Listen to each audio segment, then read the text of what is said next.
What if the thing standing between you and the life you actually want isn't your circumstances, your education, or even your work ethic? What if it's simply the way your brain has been trained to think? Here's something most people never stop to consider. Every single day, from the moment your alarm goes off to the moment your head hits the pillow, you're making decisions. Hundreds of them. Big ones, small ones. Ones that feel insignificant in the moment, but quietly shape the entire direction of your life. And here's the hard truth that nobody really talks about. Most people are making all of those decisions with an untrained mind. Not an unintelligent mind, not a lazy mind, just an untrained one. They're running on autopilot, using mental shortcuts that made sense in a completely different era, falling into emotional traps they don't even realize exist. And the result? A slow, creeping feeling that no matter how hard they try, they're always just one step behind, always reacting.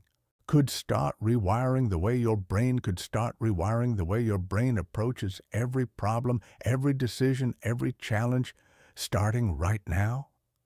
That's exactly what this is about. You're about to discover something that the most effective, most clear-headed people on the planet have quietly figured out. It's not a secret reserved for geniuses or CEOs. It's a skill, a trainable, learnable, deeply practical skill called strategic thinking, and it will completely transform the way you navigate your life. By the time we're done here, you won't just understand how strategic thinking works. You'll feel it. You'll have a completely different relationship with the problems that used to overwhelm you. Instead of freezing up or reacting blindly, you'll know exactly how to break any situation down, see it clearly, and find your way through it with confidence. Let's begin. Chapter 1. The Foundation of Strategic Intelligence. Here's a picture most of us can relate to. You're standing in the middle of a situation. Maybe it's a conflict at work, a financial crossroads, a relationship that's gotten complicated, and your brain is doing something really frustrating. It's spinning. It's throwing out half-formed thoughts, worst-case scenarios, emotional reactions. It feels like trying to navigate a city at night with no map and no phone. Now, imagine someone else standing in that exact same situation, same complexity, same pressure, but they're calm. They're not spinning. They're reading the situation. They're seeing patterns you can't see. They're already 3 steps ahead, thinking about what's likely to happen next and positioning themselves accordingly. What's the difference between those two people? It's not that the second person is smarter. It's not that they've had an easier life or more education. The difference is that they've trained their brain to think strategically. And strategic thinking, at its core, is built on 4 foundational pillars that most people never consciously develop. The first pillar is systems thinking. Most of us, when we look at a problem, see an event. Something happened. There's a cause, there's an effect, and we want to fix the effect. But a systems thinker doesn't see an event. They see an ecosystem. They see the web of causes, relationships, feedback loops, and hidden forces that created the visible problem in the first place. Think about it this way. Imagine you've been struggling with low energy for months. A reactive thinker says, "I'm tired. I need more sleep." A systems thinker asks a completely different set of questions. What's affecting my sleep quality? What's affecting my stress levels? What habits are creating that stress? What relationships or work patterns are feeding those habits? They understand that the symptom on the surface, exhaustion, is almost never the real issue. It's almost always a signal from a deeper system that's out of alignment. That's the power of systems thinking. It doesn't just help you solve problems, it helps you solve the right problems. The second pillar is temporal thinking. Here's one of the most underrated superpowers in human cognition: the ability to zoom out in time. To think not just about what's happening right now, but what the consequences of today's decisions will look like 6 months from now, 2 years from now, a decade from now. Most people are locked into the immediate, the urgent, the visible. And there's a reason for that. Your brain is literally wired to prioritize short-term threats over long-term outcomes. But the most effective thinkers have trained themselves to hold multiple time horizons simultaneously. They ask, what does this decision look like today? And what does it look like when I'm 60, looking back? A gardener understands this intuitively. When you plant a tree, you don't see results today. You don't see results next week. But the gardener who plants consistently, who tends the soil even when nothing visible is happening, is the one who has shade and fruit years later, while everyone else is wishing they'd started sooner. Temporal thinking is what separates people who are consistently ahead from people who are perpetually catching up. The third pillar is probabilistic thinking. This one quietly changes everything once you truly get it. Most of us think in certainties. Something will work or it won't. A decision is right or it's wrong. A person is trustworthy or they're not. But the world doesn't actually operate in certainties. It operates in probabilities. And when you start thinking in probabilities, your decision-making becomes dramatically more sophisticated. Instead of asking, will this work? You start asking, what's the realistic probability this works? What are the range of outcomes? What's the downside if I'm wrong? And what's the upside if I'm right? That shift in framing turns every decision into a more honest, more nuanced analysis. A poker player who understands this doesn't just play good hands. They play expected value. They understand that sometimes the mathematically correct play doesn't win. And that's okay, because over hundreds of hands, thinking in probabilities rather than outcomes is what separates consistent winners from frustrated players who blame bad luck. The fourth pillar is leverage thinking. Not all actions are created equal. Some things you do create ripples. Other things create waves. Strategic thinkers are obsessed with finding the actions that create waves, the small inputs that produce disproportionately large outputs. This is why some people seem to accomplish so much more with what appears to be less effort. They're not working harder. They're working on higher leverage activities. They spend time on the decision that prevents a month of problems. They invest in the relationship that opens 10 doors. They build the habit that makes everything else easier. Understanding leverage changes what you pay attention to. It makes you ask, before you commit your time and energy, is this the highest leverage thing I could be doing right now? Now here's what's important to understand about all four of these pillars. You are not born with them. They are not personality traits. They are skills. And like any skill, like learning to play an instrument or training for a marathon, they can be developed through understanding the right principles and practicing the right techniques. But here's the catch. Developing these skills isn't just about learning new information. It's about rewiring your brain's default patterns. Because right now, your brain isn't optimized for strategic thinking. It's optimized for something else entirely. Chapter 2. Breaking Free from Mental Autopilot. Your brain, as remarkable as it is, has a dirty little secret. It's trying to conserve energy at almost every opportunity. Here's the fascinating science behind it. Your brain accounts for roughly 2% of your body weight, but it burns through approximately 20% of your total energy. That's an enormous metabolic cost. So, over millions of years of evolution, your brain developed an incredibly efficient solution. It automates as much as possible. The technical term for these automated patterns is heuristics, mental shortcuts that allow your brain to handle familiar situations without burning expensive cognitive fuel.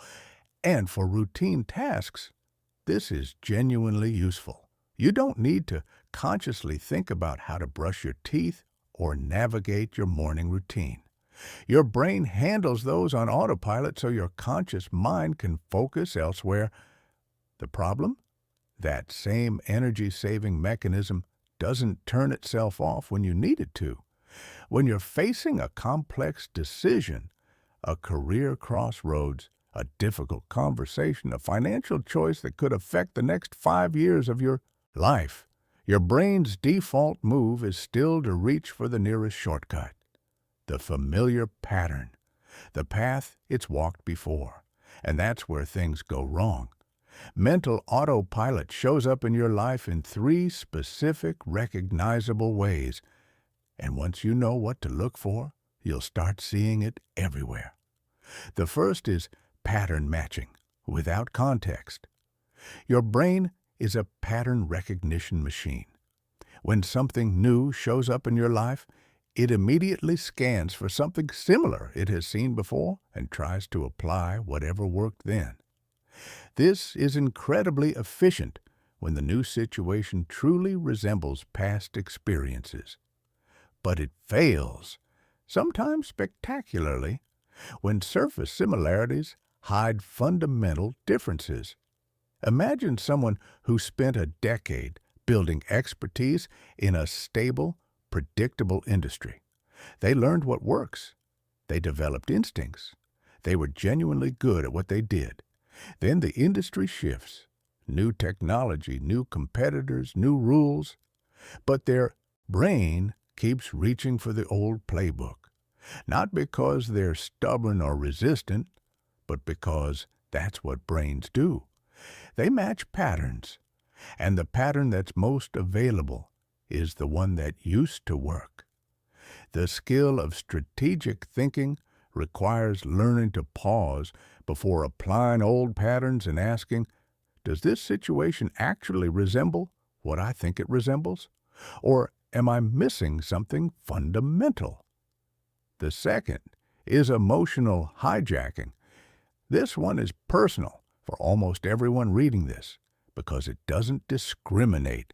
It happens to the most intelligent, most experienced, most emotionally mature people on the planet.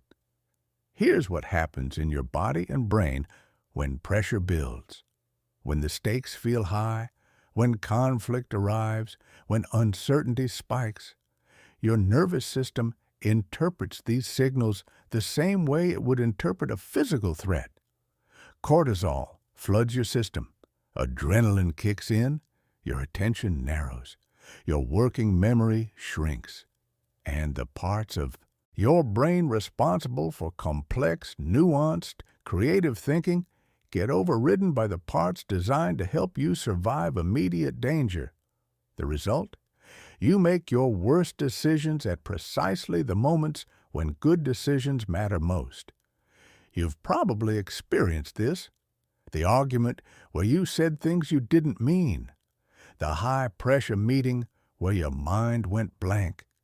The important decision you rushed because the anxiety of uncertainty felt unbearable. That's not a character flaw. That's your ancient survival hardware colliding with modern complexity.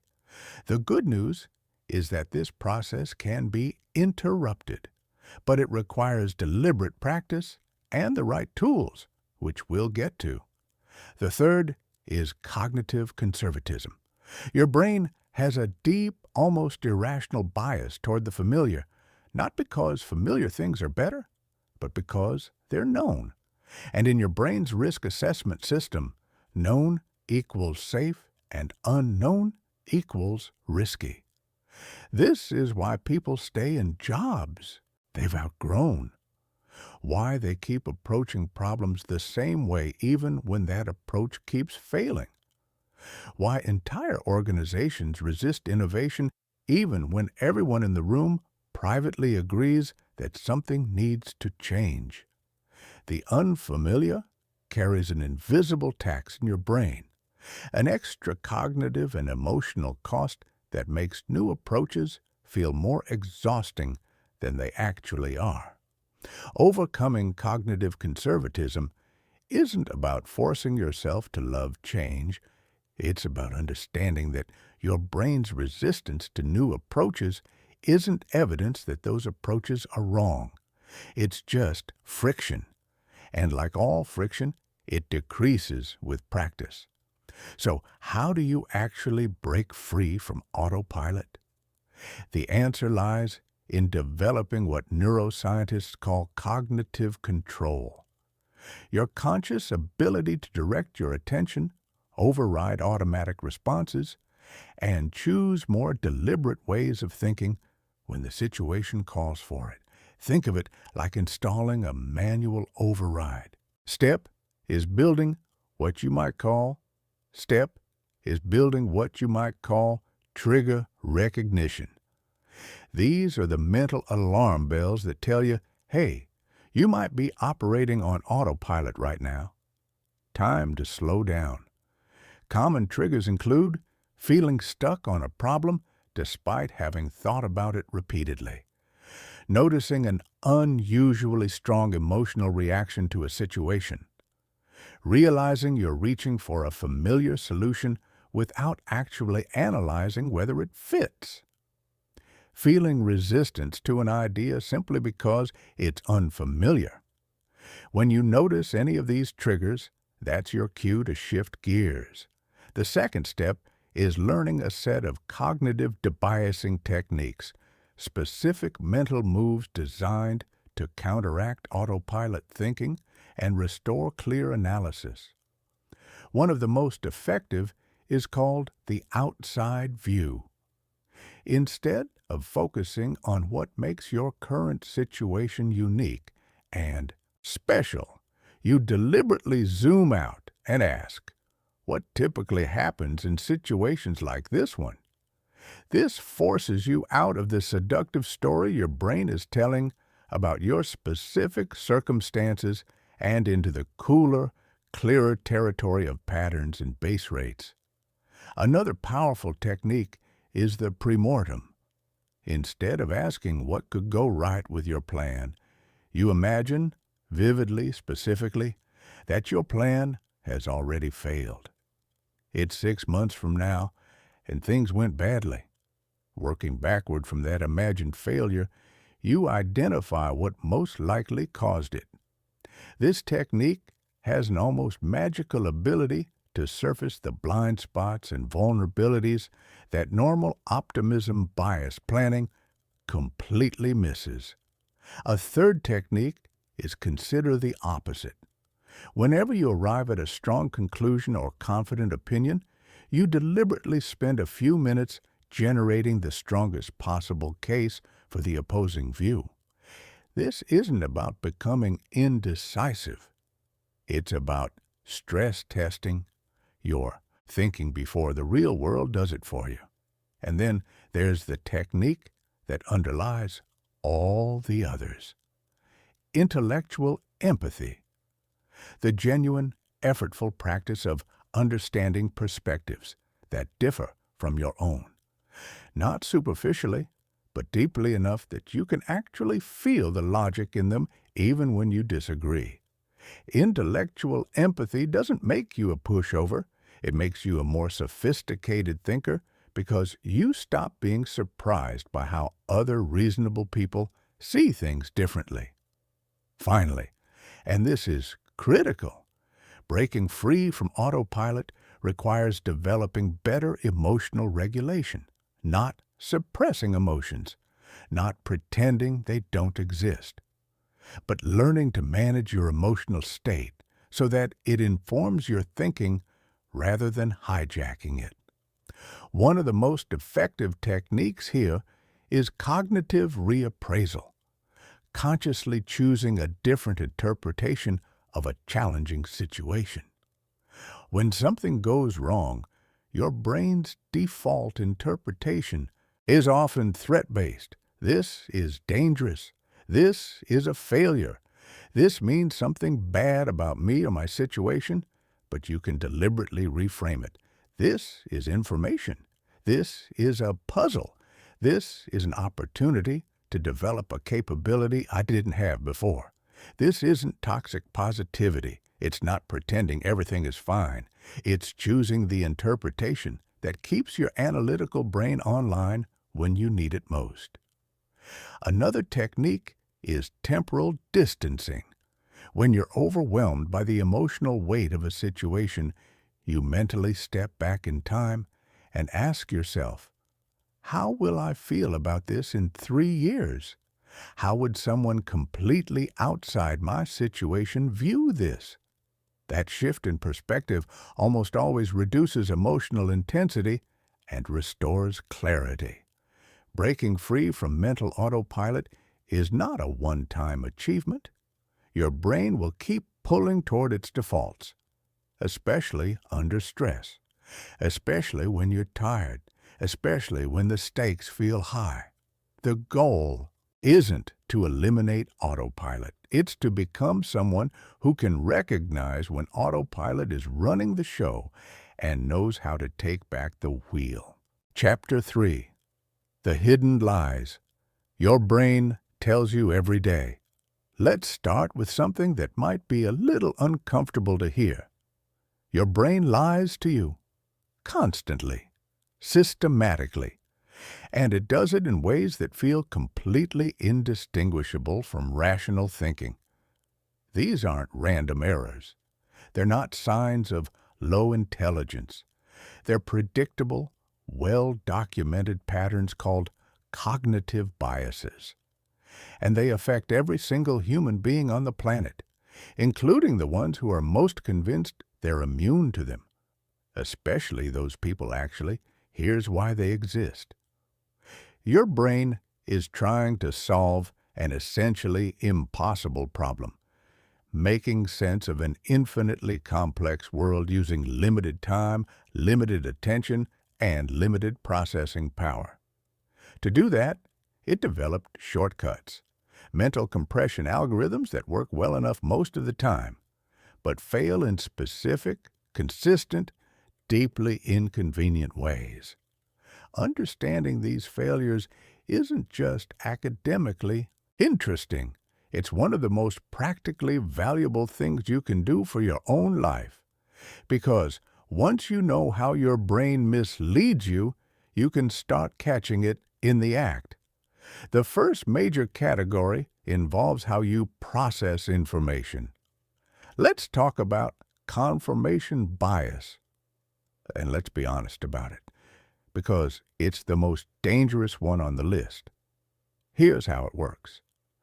The moment you form an opinion about something, a person, a situation, a decision, your brain immediately starts filtering incoming information.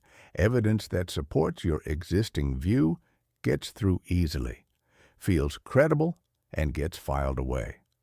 Evidence that contradicts your view gets quietly flagged as suspicious, incomplete, or irrelevant. And this happens automatically below the level of conscious awareness, even when you're genuinely trying to be objective. The insidious part isn't just that you miss contradictory evidence.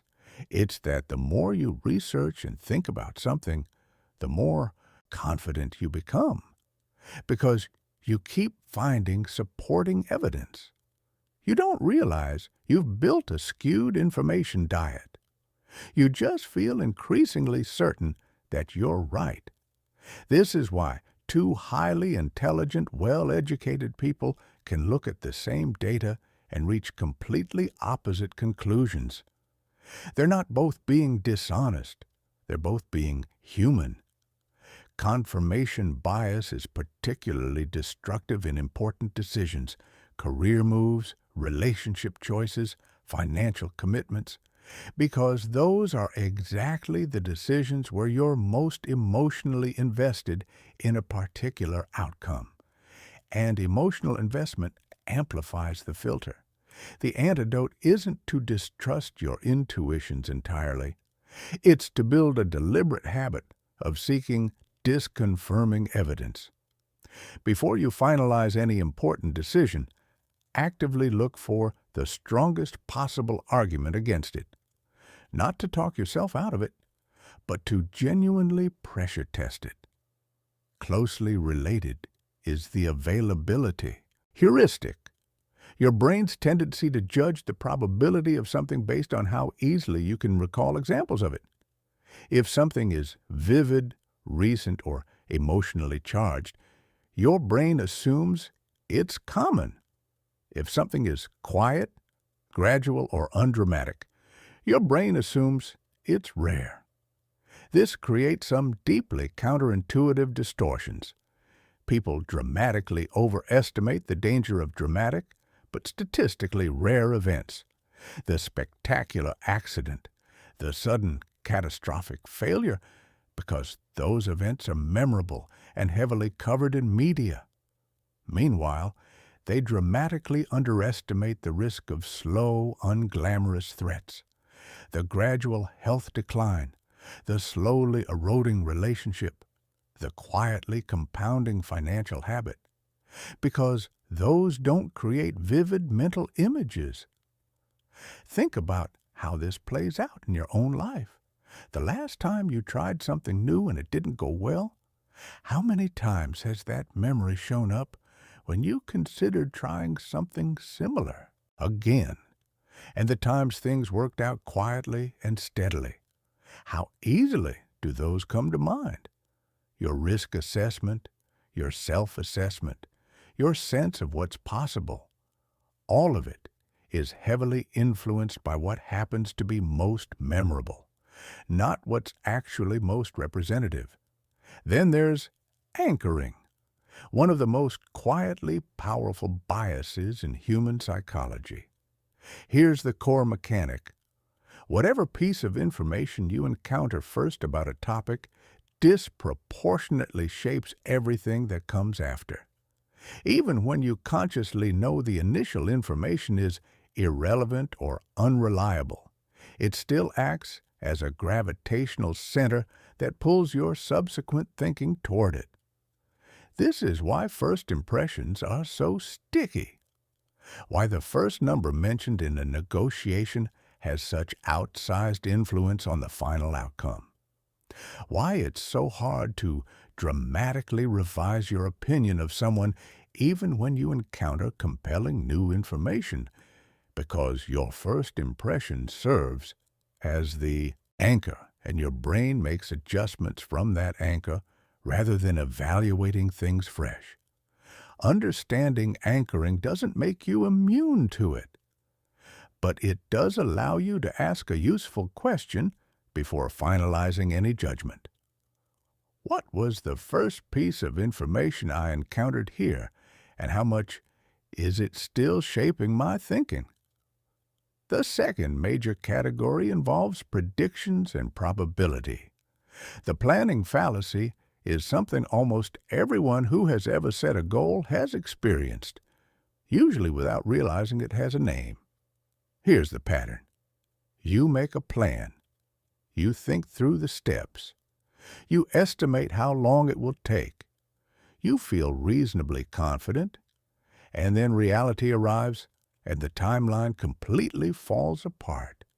Not because you were careless, not because you were unrealistic, but because your brain, when imagining your own future plans, focuses primarily on the plan itself, the ideal sequence of steps going smoothly, rather than the full landscape of things that could complicate it. You imagine the project. You don't adequately imagine the unexpected client feedback, the personal situation that derails a week, the dependency that takes longer than expected, the simple human reality that things rarely unfold exactly as planned. The fix isn't pessimism. It's a technique called reference class forecasting. Before estimating how long something will take or how likely it is to succeed, you deliberately step back and ask, how long do projects like this typically take? What's the actual track record of similar attempts? Then you factor your specific situation in as a modifier to that baseline, rather than building your estimate entirely from the inside out. Overconfidence bias compounds the planning fallacy and shows up across nearly every domain of human judgment. Studies consistently show that when people are asked to provide estimates with confidence intervals, essentially stating how sure they are about a range, they almost consider near certain are less reliable than they believed. The problem isn't that people are delusional. It's that confident prediction feels like competence. It feels like you're being decisive and clear-headed. But genuine epistemic humility, the ability to maintain appropriate uncertainty calibrated to actual knowledge, is a much more sophisticated cognitive skill than false certainty. The practical implication: whatever your confidence level is in a prediction, especially for complex or novel situations, it's probably too high. Build wider margins. Plan more contingencies. Treat your predictions as working hypotheses rather than established facts.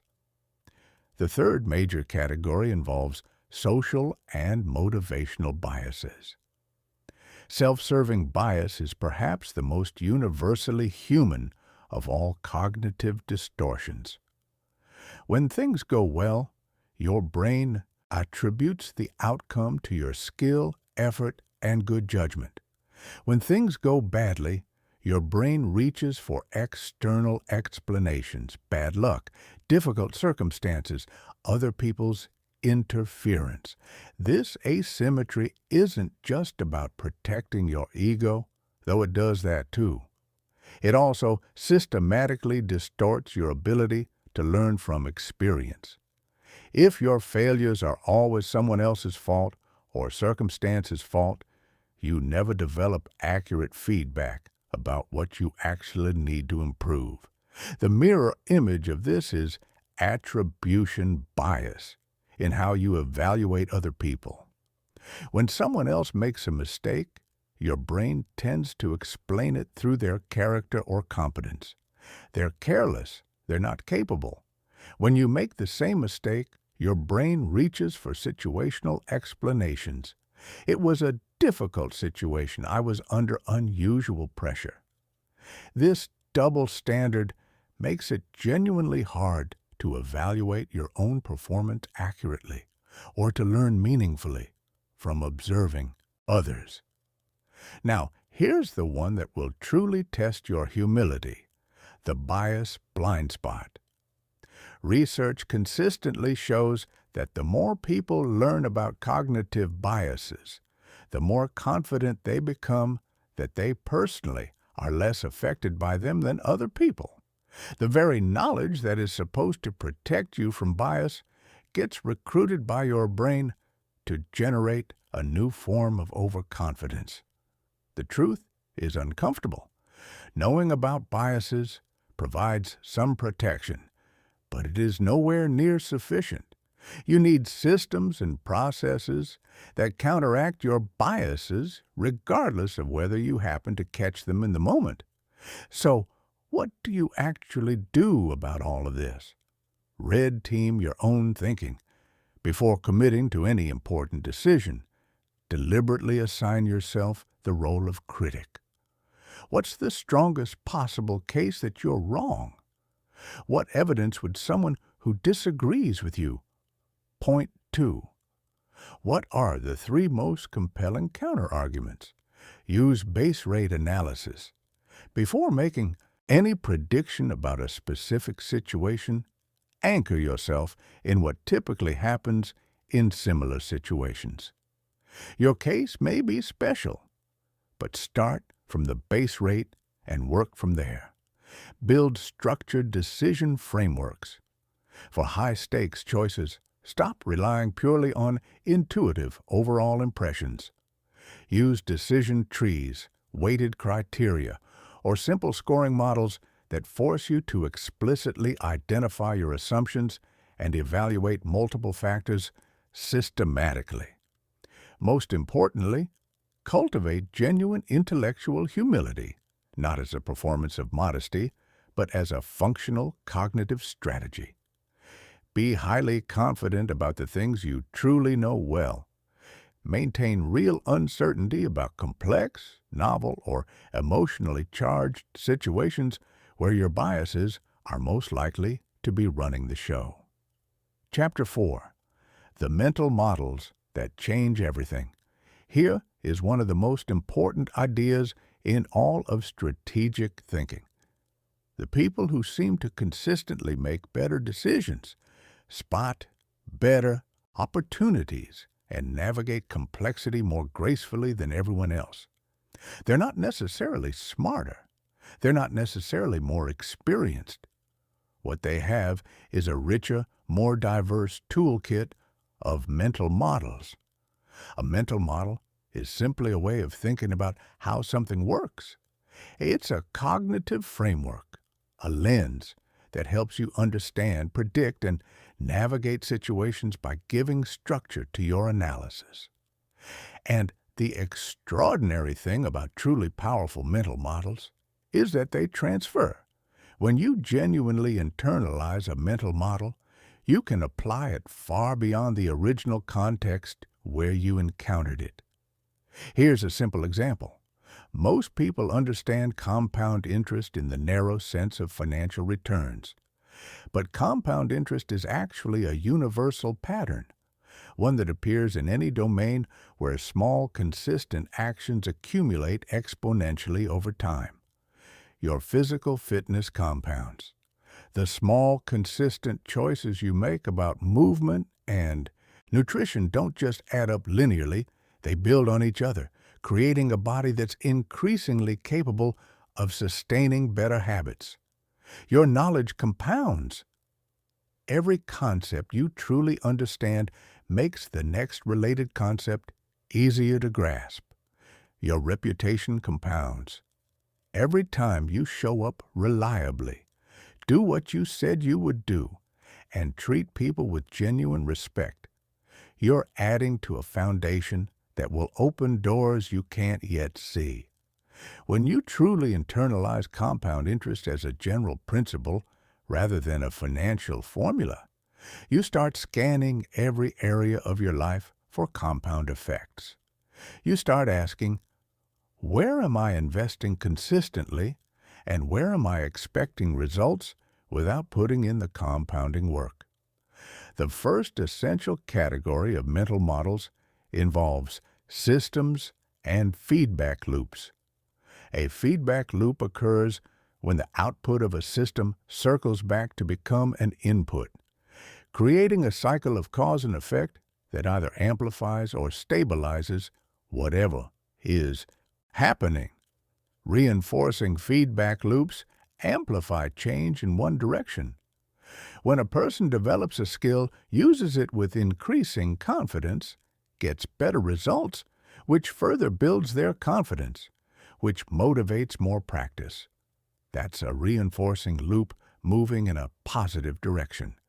When someone experiences self-doubt, performs below their potential, uses that as evidence that they're not capable, which deepens the self-doubt, which further undermines performance. That's a reinforcing loop moving in a destructive direction. The critical insight about reinforcing loops is that they make both success and struggle self-perpetuating. This is why small, early wins matter so much in any new endeavor. They initiate positive reinforcing loops And it's why persistent small stressors can be so corrosive they initiate negative ones. Balancing feedback loops, on the other hand, creates stability by pushing back against changes. When you get hungry, you eat, which reduces hunger, which stops the eating. When you stay up too late, fatigue builds until it overrides your resistance to sleep. These loops are your system's way of self-regulating. Understanding feedback loops changes how you approach persistent problems. When something keeps going wrong despite your repeated attempts to fix it, the right question isn't, "What am I doing wrong?" It's, "What feedback loop is generating this pattern?" Because attacking a symptom without understanding the loop that produces it will always produce temporary relief, followed by the same problem in a new form. Leverage points build directly on the feedback loop framework. Most people, when they want to change something, focus on what systems theorist Donella Meadows called the parameters of a system. Working harder, trying more, doing more of what they're already doing. These are the lowest leverage interventions available. They take enormous effort and produce limited, often temporary results. Higher leverage comes from changing the structure of a system. The rules, the relationships, the information flows, the incentives. A single structural change can produce behavioral shifts that no amount of parameter adjustment could create. Here's a concrete personal example. If you're trying to eat more healthily, the parameter level intervention is willpower, trying harder to resist the food you want to avoid.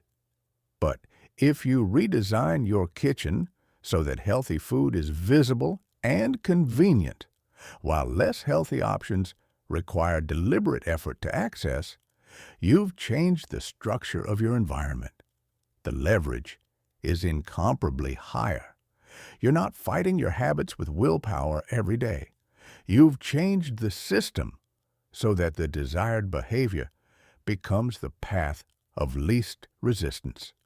This principle applies everywhere, in your relationships, your work, your creative output, your health. Always ask, am I trying to change the parameters, or am I changing the structure? The second category involves mental models for decision-making under uncertainty. Expected value thinking is one of the most transformative shifts you can make in how you evaluate decisions. Here's the core idea. Instead of evaluating an option based on what you hope or fear will happen, you estimate the full range of possible outcomes, assign rough probabilities to each, and weight the value of each outcome by its likelihood. The result is an expected value, a more honest representation of what an option is actually worth. This doesn't require mathematical precision. In most real-world decisions, you're doing this intuitively, but doing it deliberately, even roughly, forces you to confront questions you'd otherwise avoid. What's the realistic downside? How likely is the optimistic scenario I'm imagining? Am I overweighting possibilities I find emotionally appealing? Closely related is the concept of optionality, deliberately creating situations where you have the right, but not the obligation, to pursue future opportunities. Options are valuable because they provide upside potential while capping your downside. In practical terms, developing a diverse range of skills creates optionality. Maintaining financial reserves creates optionality. Building genuine relationships across different fields and industries creates optionality. These investments may not pay off dramatically in the short term, but they give you the ability to respond to unexpected opportunities and unexpected challenges, which is precisely what an uncertain future demands. The third category covers mental models for understanding human behavior.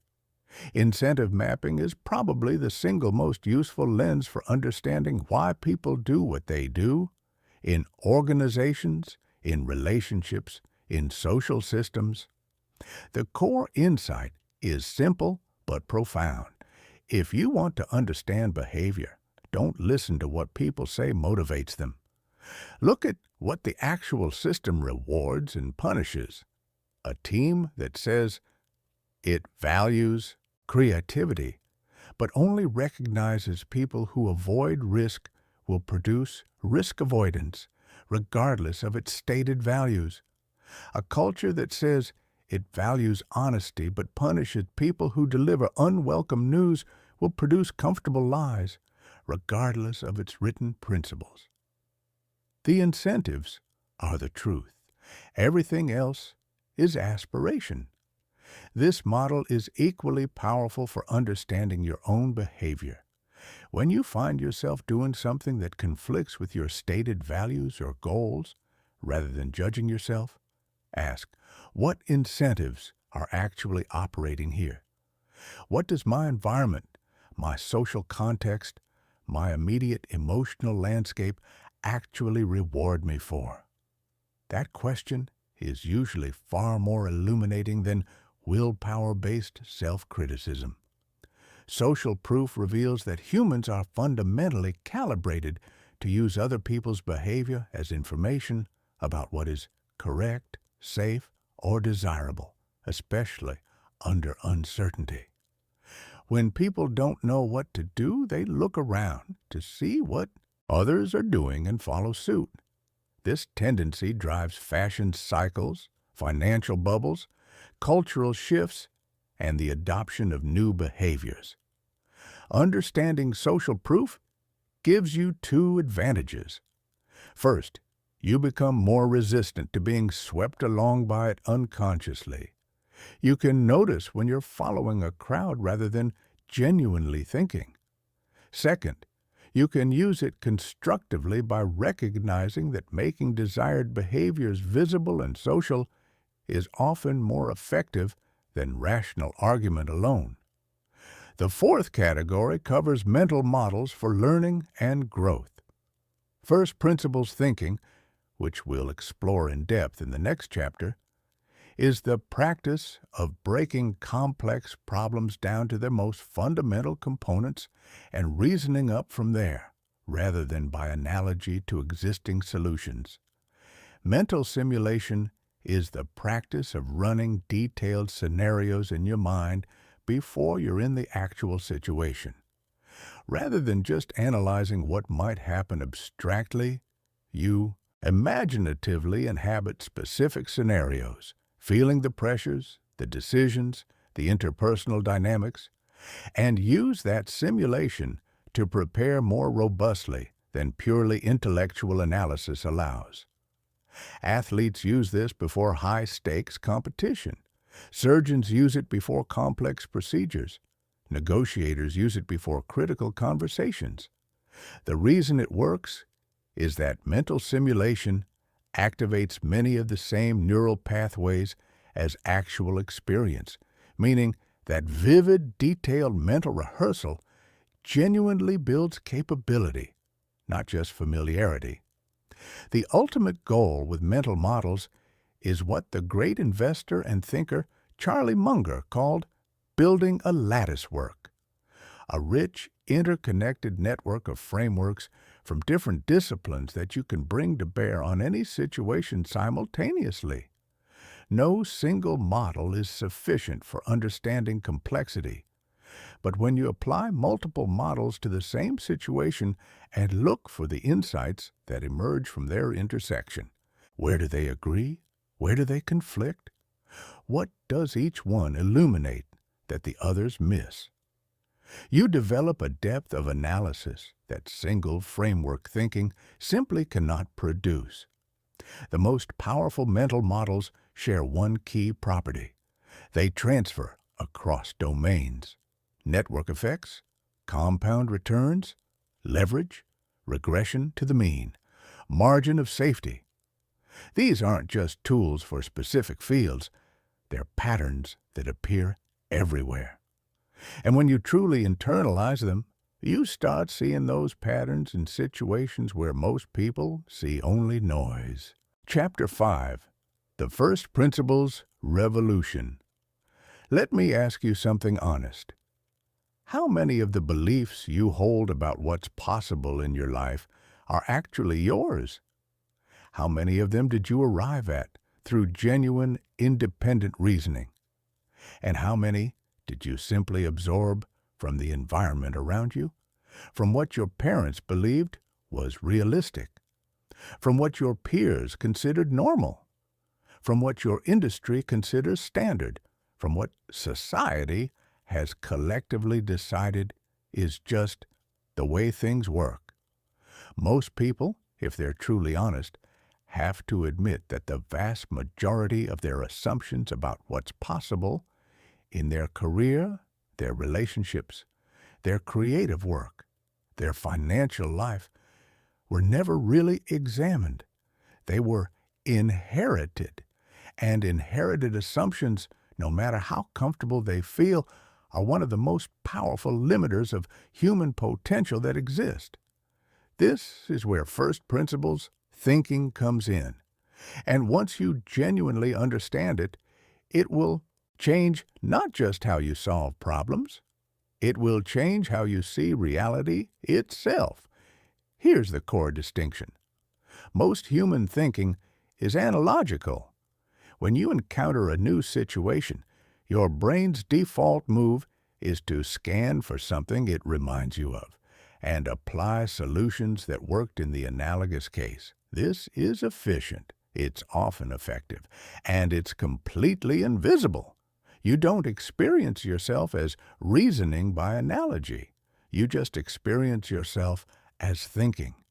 But analogical thinking has a hidden cost. When you reason from analogy, you don't just borrow the solution that worked in the similar situation. You also inherit all the assumptions, constraints, and invisible limitations that came with it. You accept the existing frame rather than questioning whether the frame itself is the problem. First principles thinking is the opposite approach. Instead of asking, "What does this remind me of?" you ask, "What is fundamentally true about this situation?" You break the problem down to its most basic, irreducible components, the things that are true not by convention or tradition, but by actual physical, logical, or human necessity. And then you build up from there. It's the difference between renovating an existing building and asking, should a building even be structured this way? The most compelling modern example of this in action doesn't come from technology or business. It comes from a much more personal domain. Think about how most people approach their own health and fitness. They reason by analogy. They look at what everyone around them does. They follow whatever diet or exercise trend is currently popular. They adopt the schedule that seems normal. They accept the conventional wisdom about how hard it is, how long it takes, what kinds of results are realistic. A first principles thinker approaches the same question completely differently. They strip the problem down to its fundamentals. What does the human body actually need to function optimally? What are the genuine biological requirements for building strength, maintaining energy, and sustaining mental clarity? What constraints here are real physiological facts, and which ones are just cultural habits dressed up as necessity? This investigation often reveals something surprising. Most of the conventional wisdom about health isn't grounded in fundamental biology.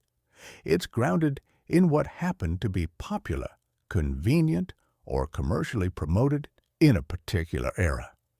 The person who reasons from first principles finds approaches that work for their actual biology, rather than for the average of a marketing demographic. This is the power of first principles thinking. It doesn't just help you do things better, it reveals that many things everyone considers fixed are actually arbitrary and can be completely reimagined. The first step in applying first principles thinking is learning to identify and question your assumptions. Every problem you encounter comes preloaded with a set of assumptions about what's required, what's possible, and what approaches might work. These assumptions are so deeply embedded in how the problem is typically framed that they don't feel like assumptions at all. They feel like facts about the nature of reality. The practice is deceptively simple. For every constraint or requirement embedded in your problem, ask two questions. First, is this a fundamental law, physical, logical, or deeply human? Or is it a convention? Second, what if this weren't true? You'll be surprised how often supposedly ironclad constraints dissolve under this questioning. Not because reality is flexible, but because most constraints are human inventions, not natural laws. They were created by someone at some point for some reason, and that reason may no longer apply to your situation. For example, if you're trying to figure out how to make time for something important in your life, creative work, exercise, learning, meaningful connection, you might start with the assumption that you don't have enough time. That assumption feels like a fact, but a first principles inquiry would ask, is time truly the constraint here? Or is it attention? Or is it energy? Or is it the structure of my day, which I created based on what was expected of me rather than what actually serves me? Different diagnoses lead to completely different solutions. The second step is breaking the problem down to its fundamental components. This requires moving past surface descriptions and conventional categories to understand the underlying architecture of what you're actually dealing with. What are the essential elements? What are the real relationships between them? What are the genuine requirements versus the assumed ones? This decomposition process often reveals something valuable. Problems that appear completely different on the surface share the same underlying structure, and problems that appear similar on the surface are actually fundamentally different in ways that require completely different approaches. Take the broad challenge of learning something new, a skill, a language, a field of knowledge. Conventional wisdom packages this as a question of time and discipline. You need to put in the hours. You need to be consistent.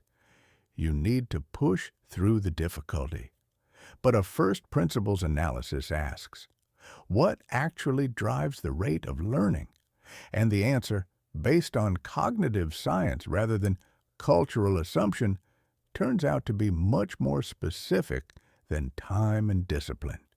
It's the quality of feedback, the degree of challenge relative to current skill level, the clarity of the mental model being built, the spacing and retrieval patterns used for retention. This first principles understanding doesn't just tell you to work harder. It tells you exactly where to direct your effort for maximum learning velocity. That's a fundamentally different and far more useful set of instructions. The third step is rebuilding solutions from the ground up. This is where first principles thinking becomes genuinely creative and generative. You're not just analyzing what exists or critiquing what doesn't work. You're constructing new possibilities from basic building blocks, unconstrained by the inherited assumptions of conventional approaches. This reconstruction process tends to produce solutions that feel obvious in retrospect, which is always a sign that something true has been discovered. The reason they weren't obvious before is that they violated assumptions so deeply embedded that nobody thought to question them. One of the most powerful applications of this approach is in personal and career strategy. Most people make major life decisions: what to study, which career paths to pursue, where to live, how to structure their work, by reasoning from analogy. They look at what people with similar backgrounds and circumstances have done. They follow paths that exist. They optimize within conventional categories. A first principles career thinker asks completely different questions. What problems do I find genuinely compelling, not just intellectually, but viscerally? What are my actual fundamental strengths as distinct from the skills I've developed out of circumstance? What type of contribution would feel meaningful at a deep level? And if conventional career structures didn't exist, what would I build? These questions frequently reveal possibilities that aren't represented in any existing job title or career track. They might lead you to combine capabilities from different fields in ways that create genuinely rare value. They might lead you to identify problems that nobody has organized a profession around yet. They almost always lead somewhere more interesting than the analogical path would have taken you. First principles thinking also applies powerfully to how you approach personal challenges. Instead of accepting the conventional wisdom about productivity, the popular systems, the trending methodologies, the one-size-fits-all approaches, you can examine what you're actually trying to accomplish and what your brain actually needs to do that work well. What are the genuine cognitive requirements for the kind of thinking your most important work demands? When does your mental energy peak and trough throughout the day? What environmental conditions genuinely enhance your focus versus merely feel productive? What does your specific nervous system need to sustain creative or analytical work over time? These questions are first principles questions, and the answers are individual. Your optimal productivity system is not the same as anyone else's, because your brain, your work, your life circumstances, and your energy patterns are not the same as anyone else's. Generic systems work generically. First principles approaches work for you. One important caveat: first principles thinking is not always the right tool. It requires significant time and cognitive energy. It's genuinely difficult. Your brain resists it because it's much more comfortable reasoning from analogy, which is faster and requires less uncertainty. And for routine decisions or well-understood problems, the effort of first principles analysis isn't warranted. Analogical thinking is more efficient when the analogy is genuinely accurate. The skill is knowing when to apply which approach. First principles thinking is most valuable for important, complex, or novel situations, places where conventional approaches aren't producing results, where breakthrough solutions could create significant value, or where you've been stuck applying the same approach and wondering why you keep getting the same results. It also requires a particular kind of intellectual courage. When you question fundamental assumptions and propose solutions that deviate from conventional wisdom, you'll face resistance from others and from your own discomfort. With uncertainty, your brain will push back. Other people will push back. Staying grounded in genuine reasoning rather than social consensus requires a kind of mental independence that has to be deliberately developed. But here's what that intellectual courage produces on the other side: what you might call conceptual freedom. The recognition that you are not bound by other people's assumptions about what's possible or necessary. That you can see problems clearly and construct solutions that fit the actual requirements of your specific situation rather than the inherited template of how things are supposed to be done. In a world changing as rapidly as ours, where conventional approaches have a shorter and shorter shelf life, where the most valuable opportunities are often the ones that don't fit existing categories, conceptual freedom isn't just intellectually satisfying, it's a genuine strategic advantage. Chapter 6. Making Brilliant Decisions When Everything is on the Line. Here's a pattern that probably feels familiar. The lower the stakes, the clearer your thinking. Small decision, what to eat, which route to take, how to respond to a routine email, are handled with relative ease. But as the stakes increase, something strange happens.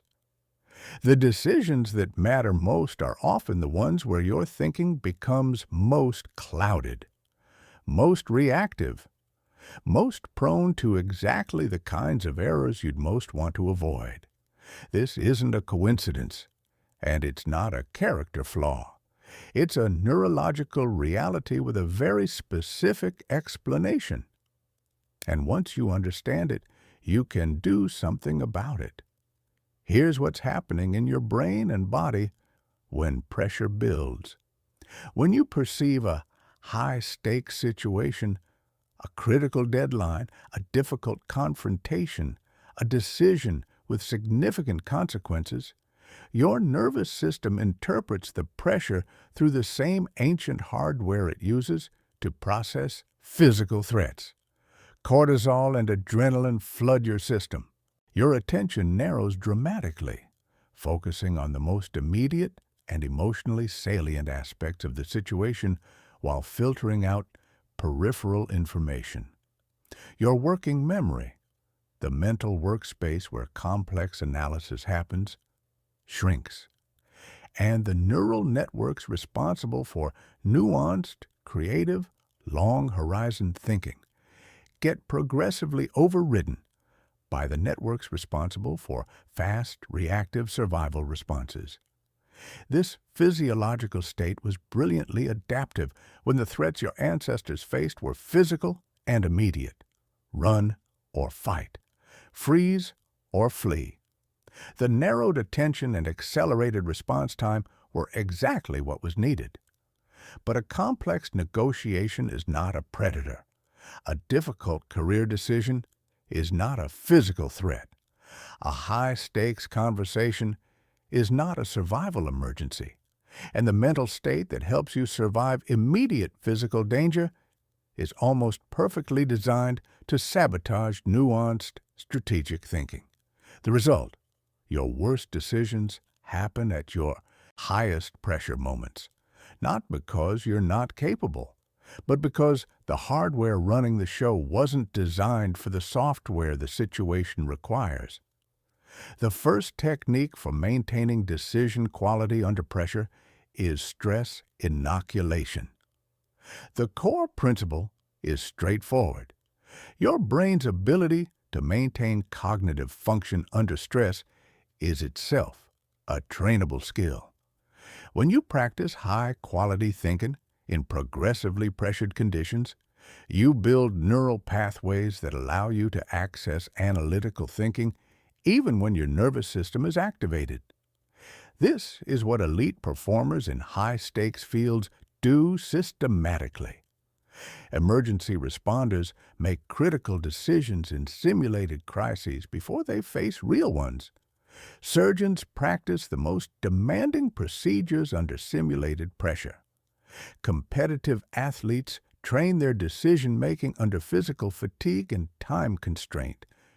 You can apply this principle in your own domain. If important conversations tend to activate your emotional hijacking response, practice having those conversations under mild artificial pressure first, with lower stakes, with trusted people, with shorter timelines. If financial decisions under pressure tend to produce reactive choices, create simulated scenarios where you practice structured analysis within time constraints. The goal isn't immunity to stress, it's building the neural pathways that allow clear thinking to remain accessible even while your stress response is running. The second key technique is implementing decision-making protocols, predetermined frameworks that guide your thinking process even when your natural cognitive abilities are compromised. Having a structured approach reduces the cognitive load of figuring out how to think about a problem, freeing your limited mental resources for the actual analysis. When you're under pressure, you don't have the bandwidth to improvise a thoughtful decision-making process from scratch. But if you've already internalized a simple framework, you can deploy it automatically. One of the most elegant frameworks for high-pressure situations is the STOP protocol. Stop. Take a breath. Observe what's actually happening, both externally and in your own internal state. Then proceed with deliberate intention rather than reactive momentum. This four-step sequence sounds almost comically simple, but the research on decision-making under pressure consistently shows that even brief interruptions to the automatic reactive response dramatically improve decision quality. The 2 to 3 seconds required to run through these 4 steps can be the difference between a reactive decision you'll regret and a considered one you can stand behind. For more complex decisions under pressure, use a rapid decision matrix. List your main options. Identify the 2 or 3 criteria that matter most for this specific decision. Score each option against each criterion quickly, and choose based on the aggregate rather than on whichever option happens to feel most emotionally compelling in the moment. This forces explicit prioritization and prevents the most salient option, which is often the most emotionally charged rather than the most strategically sound, from dominating by default. Temporal perspective is particularly critical under pressure. When pressure mounts, your natural cognitive tendency is to compress your time horizon, to focus almost entirely on the immediate consequences of different choices while losing sight of their medium and long-term implications. This is exactly backwards from what good decision-making requires. A simple but remarkably effective technique for restoring temporal perspective is the 10-10-10 rule. For any significant decision under pressure, quickly ask yourself how you'll feel about each option in 10 minutes, in 10 months, and in 10 years. This deliberate expansion of your time horizon breaks the tyranny of the immediate and restores access to your longer-term judgment, even when short-term pressures are screaming for attention. Another essential skill is learning to question the urgency itself. Many decisions that feel genuinely urgent under pressure aren't actually as time-constrained as they feel. Before accepting a deadline as fixed, ask, is this truly immovable, or does it just feel that way? Could I invest a small amount of time now in negotiating more time for better analysis? Often, the answer is that a brief investment in buying more decision time pays enormous dividends in decision quality. When deadlines are truly fixed and immovable, the key is releasing the pursuit of the optimal decision in favor of a good enough decision. Perfectionism under pressure is not a virtue, it's a trap. The enemy of a good decision under time constraint is the endless search for a perfect one, which leads to analysis paralysis, missed windows, and ultimately worse outcomes than any conscious choice would have produced, good enough. Decision-making means identifying the minimum acceptable criteria in advance and committing to act when you find an option that meets those criteria, rather than continuing to search indefinitely for something better. Finally, there is the underappreciated strategic move of consciously deferring decisions. Not every urgent request requires an immediate response. Strategic thinkers understand that declining to make a premature decision is itself a form of decision-making, often the most powerful one available. When you feel pressure to decide before you have adequate information or clarity, the clearest thinking move is sometimes to explicitly communicate when you will decide and what you need in order to decide well. This approach requires a particular kind of confidence, the willingness to hold the discomfort of unresolved pressure rather than collapsing into premature resolution. But it consistently produces better outcomes because it treats the decision itself as deserving of good thinking rather than just fast thinking. The most sophisticated insight about decision-making under pressure may be this: pressure is often a perception as much as a reality. Much of what feels like genuine time urgency is actually internal anxiety seeking resolution, not an external deadline that truly cannot move. Learning to distinguish between real constraints and felt urgency is itself one of the highest leverage skills in your entire decision-making toolkit. Chapter 7. Seeing what others miss. There's a particular kind of person you've probably encountered at some point in your life. They walk into a situation, a business challenge, a social dynamic, a shifting set of circumstances, and within a surprisingly short time, they seem to get it in a way that takes everyone else much longer. They spot the trend before it's obvious. They anticipate the complication before it materializes. They recognize the opportunity in what everyone else is still processing as noise. It can look like intuition. It can look like luck. It can even look a little like magic. But it's none of those things. It's pattern recognition, one of the most trainable, most valuable, and most underappreciated skills in the entire landscape of strategic thinking. Pattern recognition operates at multiple layers simultaneously. At the surface layer, you notice recurring sequences, similar situations playing out in familiar ways, configurations of factors that you've seen before, dynamics that echo something from your past experience. This surface-level recognition is what most people mean when they talk about intuition or gut feeling. It's the sense that I've been here before, even when the specific details are different. But the deeper layer is where genuine strategic advantage lives. At the deeper layer, you're not just recognizing the surface pattern, you're recognizing the underlying structure, the incentives, the feedback loops, the human dynamics, the systemic forces that are generating the surface pattern. And when you understand the structure, you can anticipate what comes next far more reliably than surface recognition alone allows. The most powerful pattern recognition combines domain-specific expertise with general principles that transfer across fields.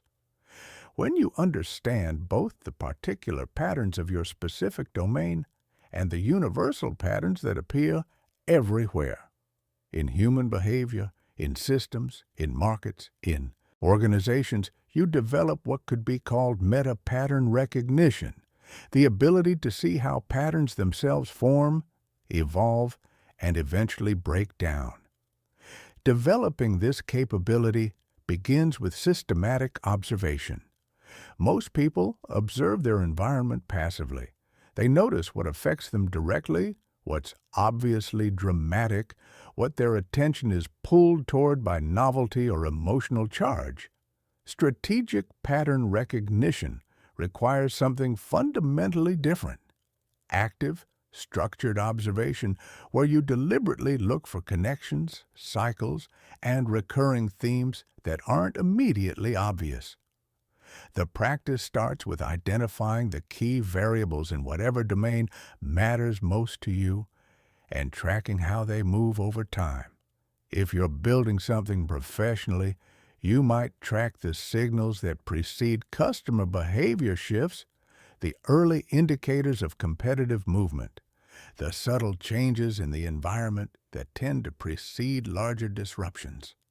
If you're navigating personal growth, you might observe the patterns in your own emotional cycles, the conditions that reliably precede your best thinking, the relationship dynamics that consistently produce either connection or friction. The key distinction is moving from anecdotal observation, I noticed this one time, to systematic tracking. Keep records, look for themes across different time periods. Test your pattern hypotheses against subsequent events. This transforms pattern recognition from a passive gift into an active, improvable skill. Historical analysis provides the foundation that experience alone cannot. Here's a profound and slightly humbling truth about human cognition. Current events almost always feel unprecedented. Whatever is happening right now feels uniquely complex, uniquely uncertain, uniquely novel. And yet, when you study history with genuine attention, you find that most seemingly unprecedented situations are variations of patterns that have played out many times before in different contexts, with different surface details, but with recognizable underlying dynamics.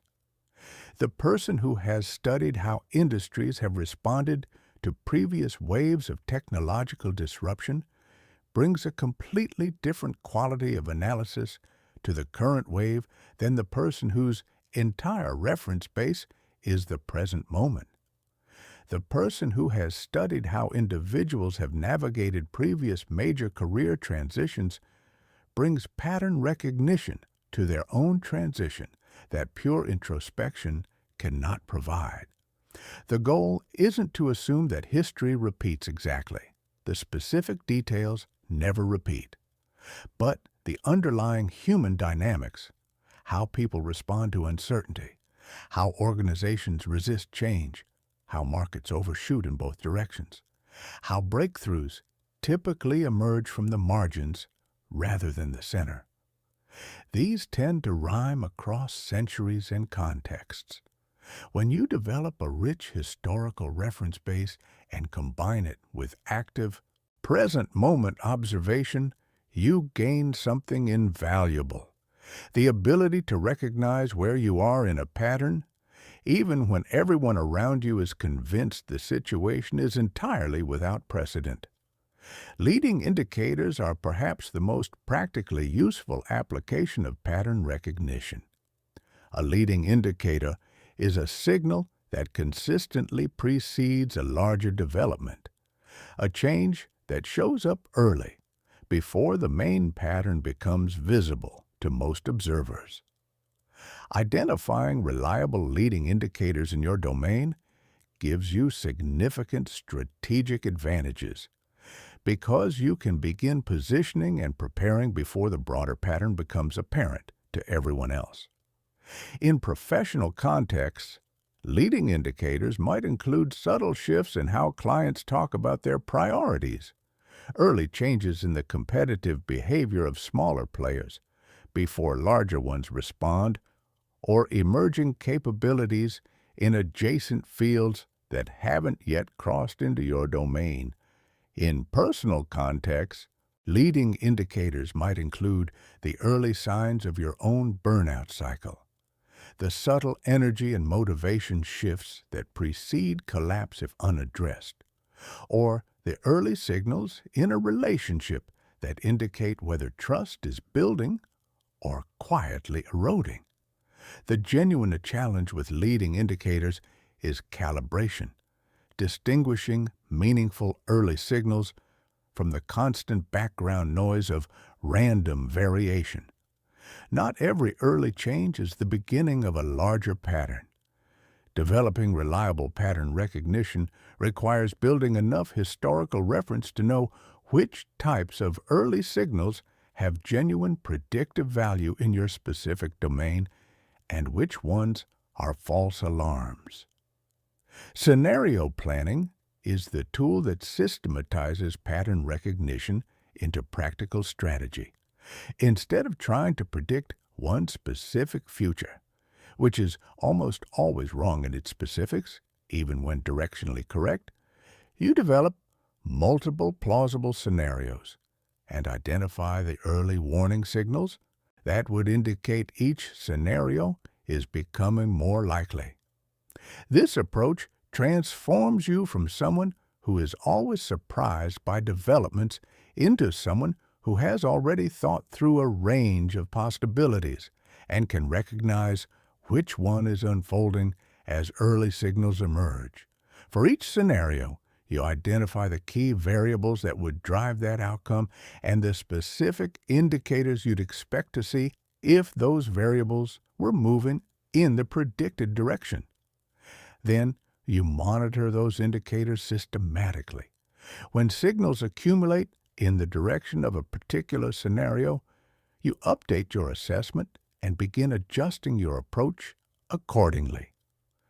The value of scenario planning isn't primarily in the scenarios themselves. It's in the thinking the process requires.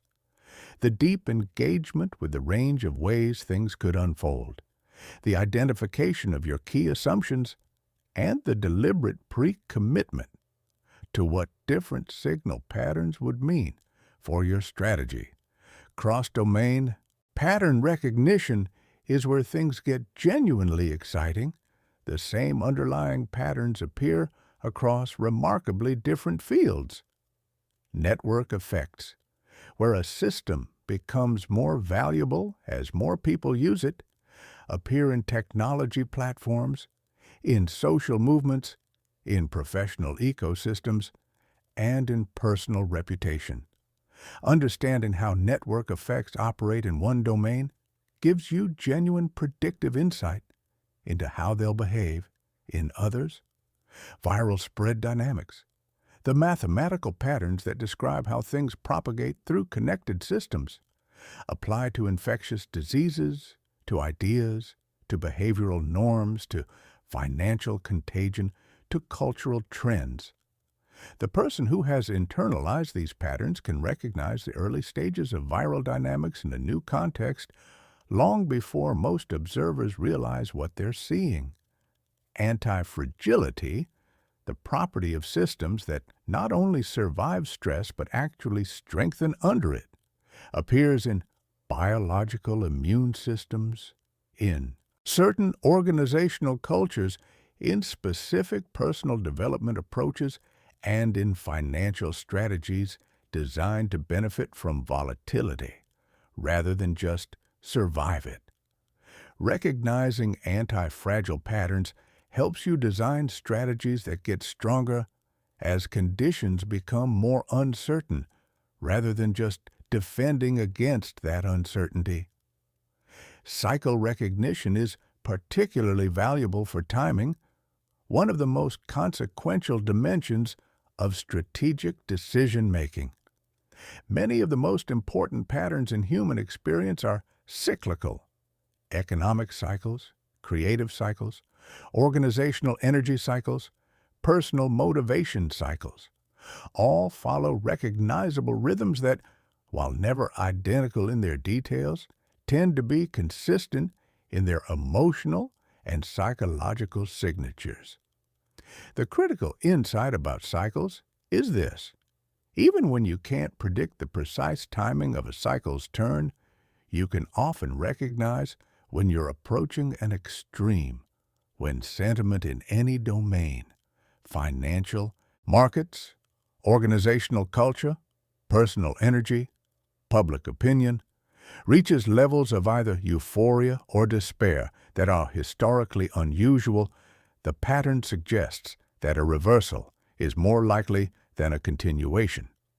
Not certain, not precisely timed, but more likely, and that probabilistic edge, consistently applied, compounds into significant strategic advantage over time. Equally important is recognizing pattern degradation, the reality that patterns which have been reliable in the past don't remain reliable forever. When underlying conditions shift sufficiently, previously predictive patterns lose their predictive power and can become actively misleading.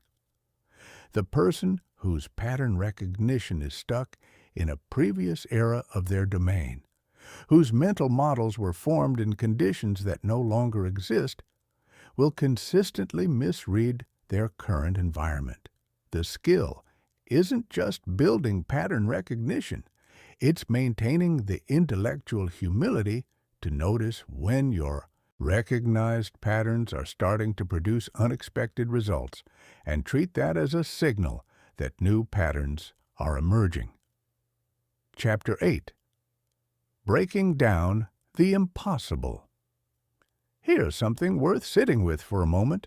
Almost every problem that has ever felt genuinely overwhelming, the ones that kept you up at night, the ones that made you feel stuck for weeks or months, the ones that seemed to resist every approach you tried, had one thing in common: not that they were actually impossibly difficult, but that your brain was perceiving them as single, massive, undifferentiated things rather than as collections of smaller, more manageable components.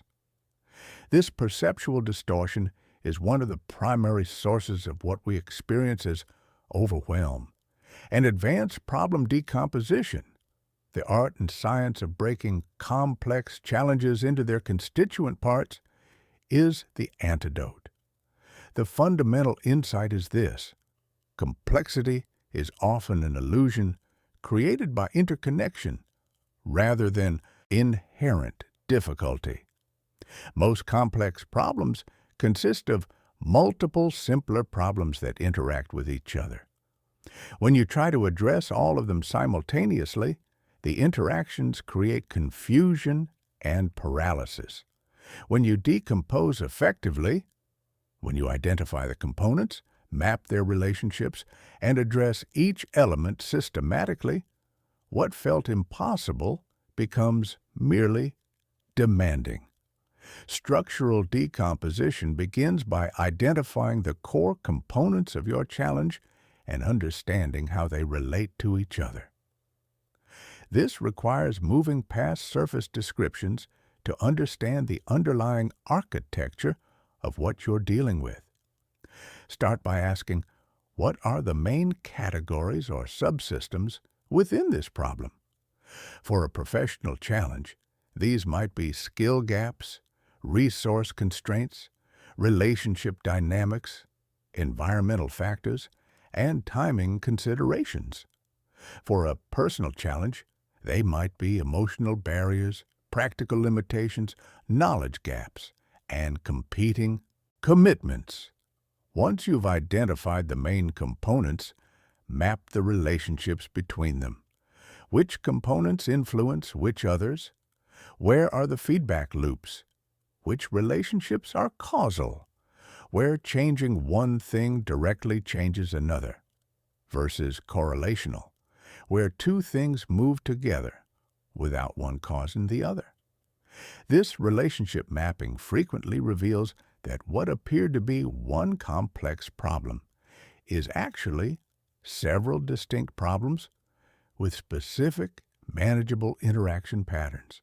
Temporal decomposition is particularly powerful for challenges that feel overwhelming because they mix immediate urgencies with long-term strategic requirements. When you're dealing with a challenge that has both acute, pressing dimensions and slow-burning structural dimensions simultaneously, your brain tends to get caught between them. Too anxious about the immediate to think clearly about the long term, too aware of the long term to feel at peace with any short-term action. Temporal decomposition resolves this by explicitly separating the time horizons and creating distinct work streams for each. What needs to happen in the next 48 hours? What needs to be developed over the next 3 months? What requires a longer-term positioning strategy? When you answer these questions and treat them as genuinely separate, rather than trying to address all time horizons simultaneously with every decision, the overwhelm typically dissolves into a much more manageable set of clear next actions.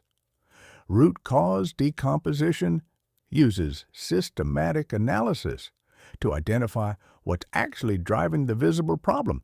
This is perhaps the most important form of decomposition because most visible problems are symptoms of deeper issues. Addressing a symptom provides temporary relief, but without addressing the root cause, the same problem, or a new version of it, returns reliably. The 5 Whys technique is the most accessible tool for root cause analysis.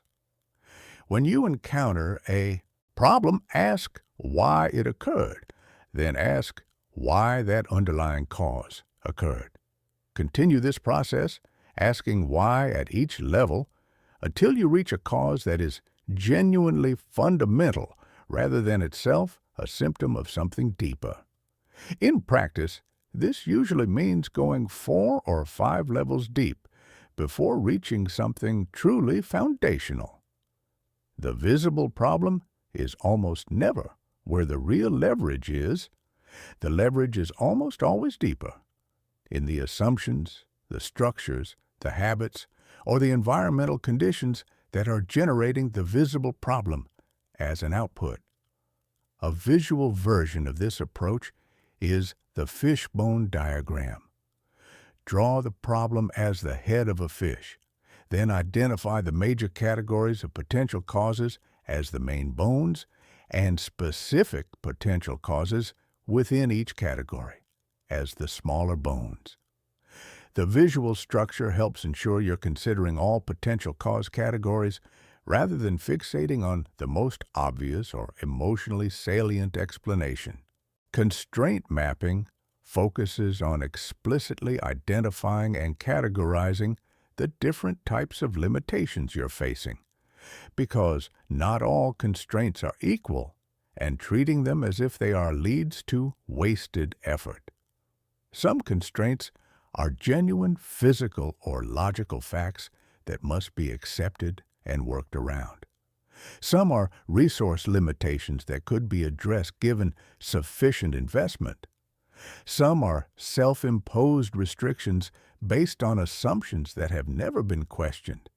And some are social or institutional conventions that feel like laws, but are actually just habits. When you map your constraints explicitly and categorize them this way, 2 things happen. First, you stop wasting energy fighting genuinely immovable constraints. Second, you discover how many apparently fixed constraints are actually more flexible than you assumed. They just haven't been questioned recently. The theory of constraints principle adds an important layer. At any given moment, one constraint is limiting your progress more than all the others combined. Addressing any other constraint before addressing the primary one will not meaningfully improve your overall results. The skill is identifying which constraint is currently your binding limitation and focusing your primary energy there. Then reassessing when that constraint is addressed, because a new primary constraint will typically emerge. Stakeholder decomposition is often the missing element in problems that seem purely technical but keep resisting technical solutions. Complex challenges rarely exist in isolation from the people involved, and those people have different perspectives, different interests, different concerns and different relationships with the problem and with each other. Solutions that ignore these human dimensions frequently fail, not because they don't work technically, but because they don't account for the social and political realities surrounding the problem, map the stakeholders, understand what each group genuinely cares about and what concerns they bring. Identify where different stakeholders' interests conflict and where they actually align, often more than initially apparent. Design solutions that address the legitimate needs of all important parties rather than optimizing purely for technical elegance. This approach requires a particular quality of attention, the willingness to genuinely prioritize understanding over advocating. When you enter stakeholder analysis already committed to your preferred solution, you tend to fit the stakeholders' perspectives into your existing framework, rather than letting their perspectives genuinely inform the solution design. The latter produces far more durable outcomes. Chapter 9. The intelligence between the lines. Let's challenge an assumption that quietly runs through most conversations about thinking and decision-making. The assumption is that emotion and strategic thinking are fundamentally in tension, that the goal of good thinking is to minimize emotional influence and maximize rational analysis, that the ideal decision-maker is someone who has effectively separated feeling from thinking and operates primarily from pure logic. This assumption is wrong, and understanding why it's wrong will make you a significantly more effective thinker. Emotions are not noise in the decision-making system. They are signal. They are your nervous system's rapid assessment of a situation based on your accumulated experience, your deep values, and patterns recognized below the level of conscious awareness. When you feel a strong emotional response to a decision or situation, that response contains genuine information, information that purely analytical processing often misses. Fear frequently signals potential risks or threats that your conscious analysis hasn't yet identified. The discomfort you feel about a seemingly attractive opportunity might be your pattern recognition system detecting an inconsistency between what's being presented and what your experience tells you is actually true. Genuine excitement about a direction often reflects deep alignment with your core values and motivations, an alignment that analytical evaluation alone can struggle to detect. The goal of emotional intelligence and strategic thinking isn't to eliminate emotions from the process. It's to decode them, rather than either ignoring them or being controlled by them.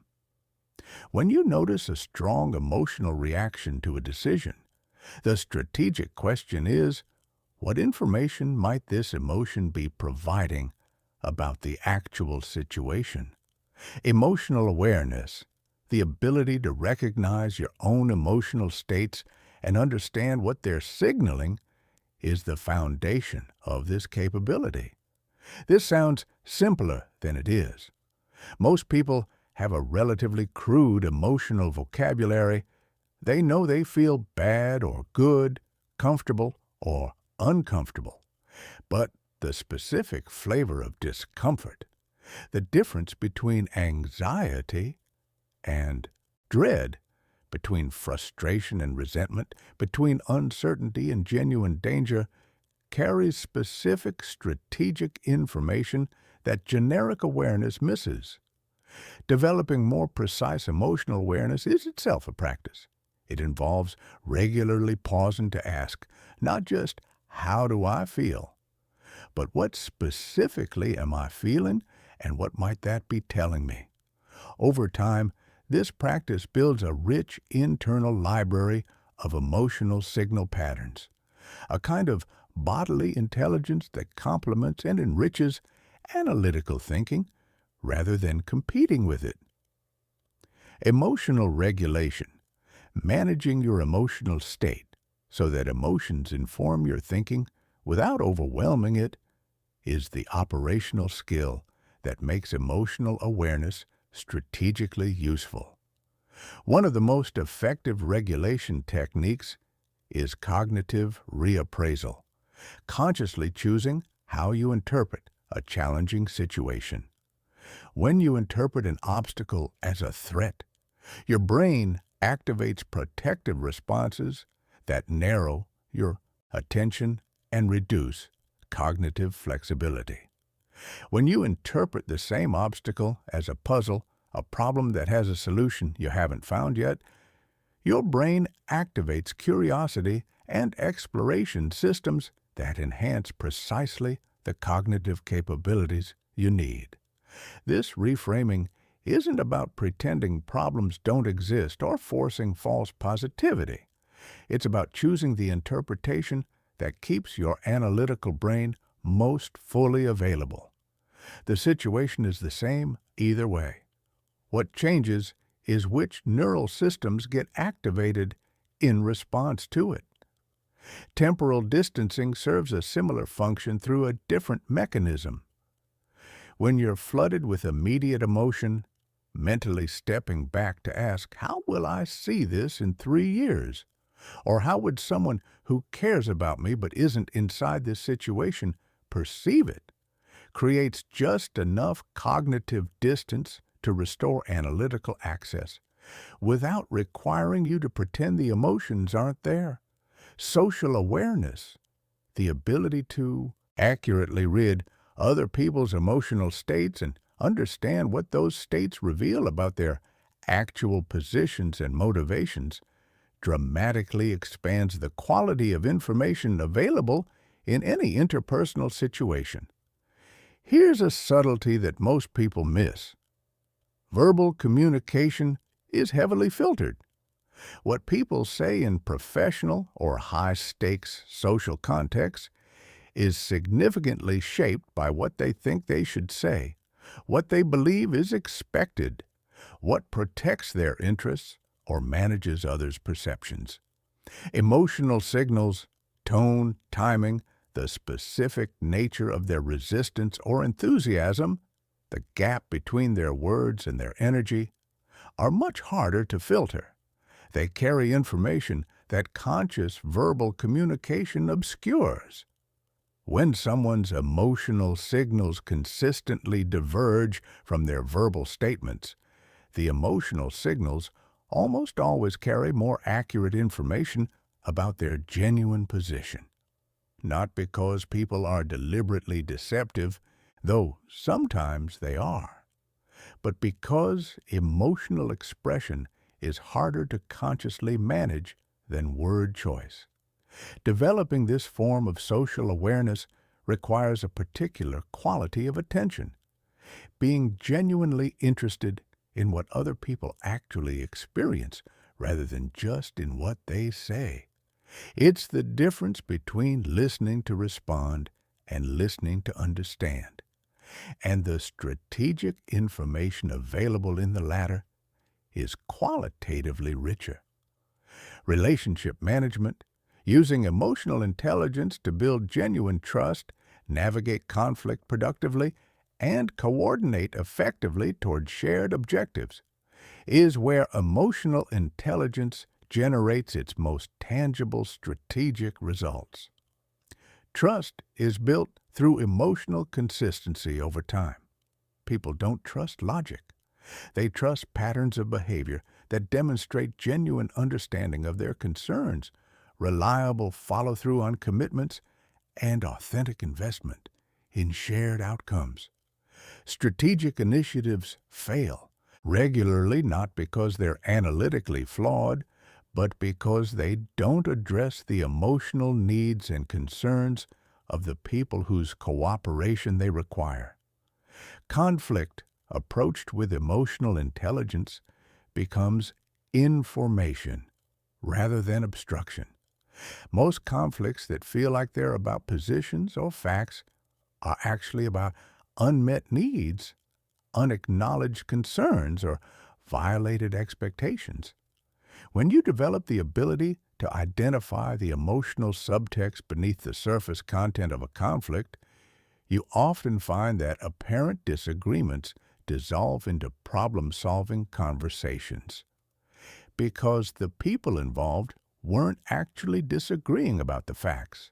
They were experiencing different emotional realities that hadn't been acknowledged. A final note on intuition, because it deserves honest attention here. Intuitive judgment isn't magical, and it isn't random. It's the rapid processing of complex pattern information by unconscious mental systems. Systems that have been shaped by your accumulated experience, your emotional learning, and your pattern recognition capabilities. Below the level of conscious awareness, these systems can genuinely detect patterns in relationships that conscious analytical processing misses. In domains where you have deep experience, strong intuitive signals deserve serious attention rather than automatic dismissal in favor of explicit analysis. The skill is learning to distinguish between genuine intuitive insight and emotional bias or wishful thinking.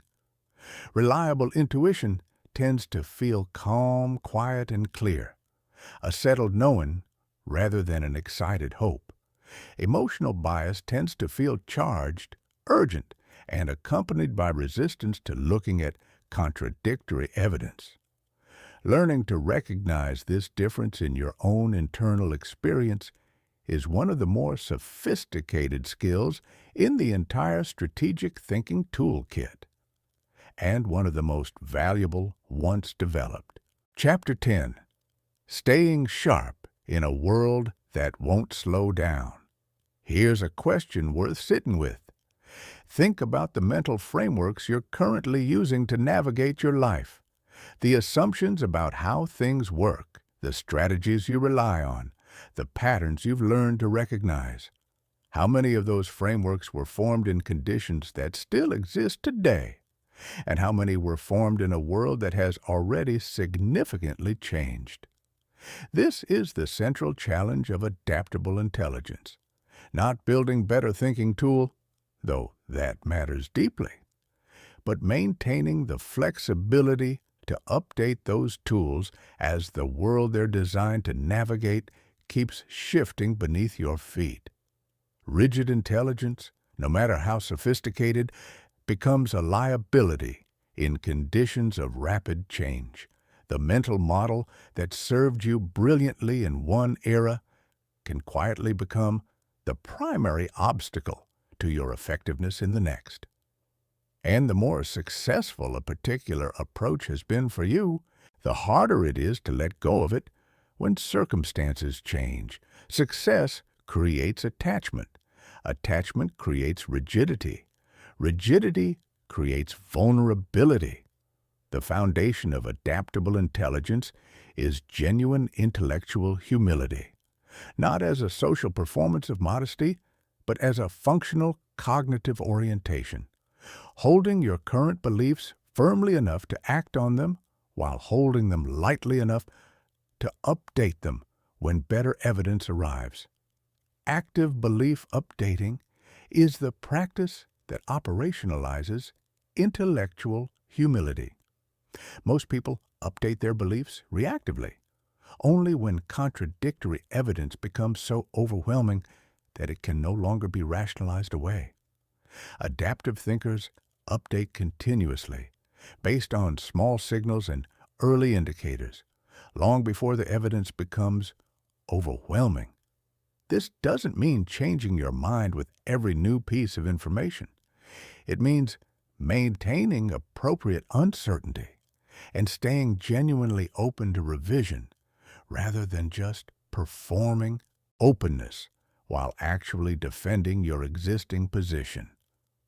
Implement regular belief audits for your most consequential assumptions. Ask yourself, what originally convinced me this was true? What evidence would genuinely change my mind? Have I actively looked for that evidence recently? For beliefs that significantly influence your major decisions, seek out intelligent people who hold genuinely different views and work to understand their reasoning from the inside, not to be convinced by every counterargument, but to ensure your beliefs can withstand informed scrutiny. Mental model diversification provides insurance against the blind spots of any single framework. Study how different disciplines approach similar problems. An economist, a systems biologist, a sociologist, and a historian will bring completely different frameworks to the same complex challenge. And each framework illuminates aspects of reality that the others miss. The more diverse your mental model toolkit, the less likely you are to be blindsided by developments that your primary frameworks don't anticipate. Learning velocity becomes decisive in rapidly changing environments. It's not enough to be capable of learning. You need to learn faster than the rate at which your environment is changing. This requires focusing your learning investment on meta skills, capabilities that transfer across domains and remain valuable even as specific technical knowledge becomes obsolete. Critical thinking, pattern recognition, communication, and the ability to learn how to learn.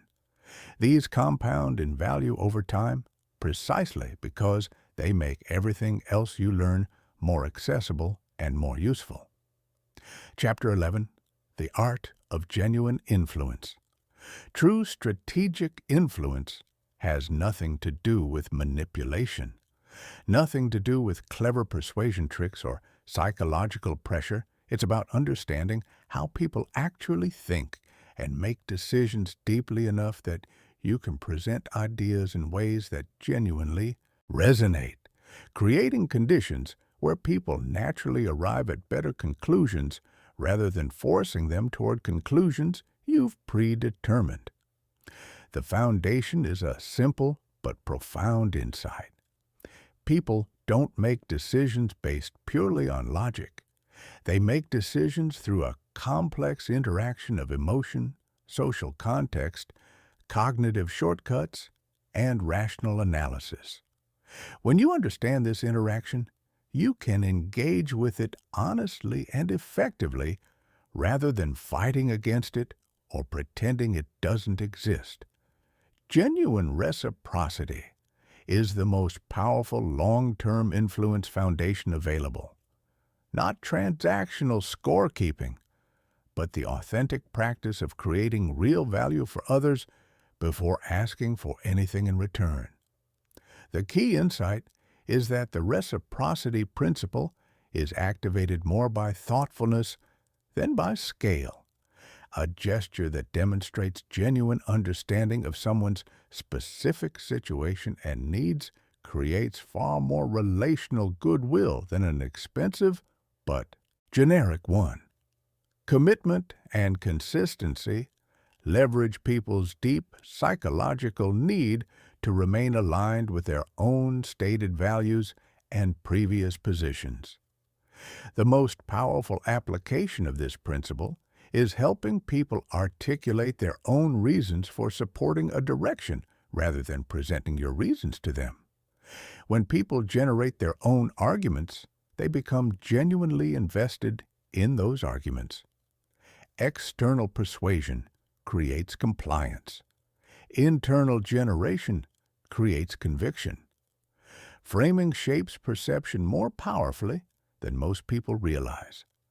The same information, presented in different contexts with different reference points and different comparisons highlighted, can lead to genuinely different conclusions, not because people are irrational, but because context is legitimately part of meaning. Strategic framing isn't deception. It's the honest recognition that how information is presented is part of the information itself. Building genuine authority not of the boundaries of your knowledge. Of the boundaries of your knowledge. The most persuasive authority combines confident competence with genuine humility. And the humility actually amplifies rather than undermines the persuasive power because it signals trustworthiness. Chapter 12. Seeing the whole system.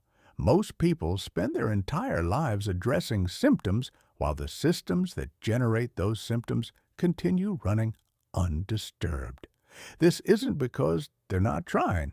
It's because systems thinking, the ability to see not just events but the structures, feedback loops, and underlying dynamics that generate events, is a skill that most people never deliberately develop. And without it, even the most energetic and well-intentioned problem-solving tends to be temporary at best and counterproductive at worst. The foundational principle of systems thinking is this: behavior is generated by structure. When you see a recurring problem, something that keeps returning despite repeated attempts to fix it, the root cause almost always lies in the design of the system rather than in the individual actors within it. Changing behavior without changing the system that generates it produces temporary relief, followed by reliable regression. Reinforcing feedback loops are the engines of both extraordinary success and persistent struggle. When one variable in a loop increases, it causes another to increase, which causes the first to increase further, creating exponential amplification in one direction. Understanding which reinforcing loops are operating in your situation tells you where the genuine leverage is. Starting a positive reinforcing loop early, even a small one, is worth far more than massive effort applied later without a loop structure behind it. Balancing feedback loops create stability by counteracting changes, pushing back toward equilibrium when things move too far in one direction. Understanding balancing loops helps you recognize why some changes that seem obviously beneficial meet persistent resistance. The system has balancing mechanisms that treat the change as a perturbation to be corrected.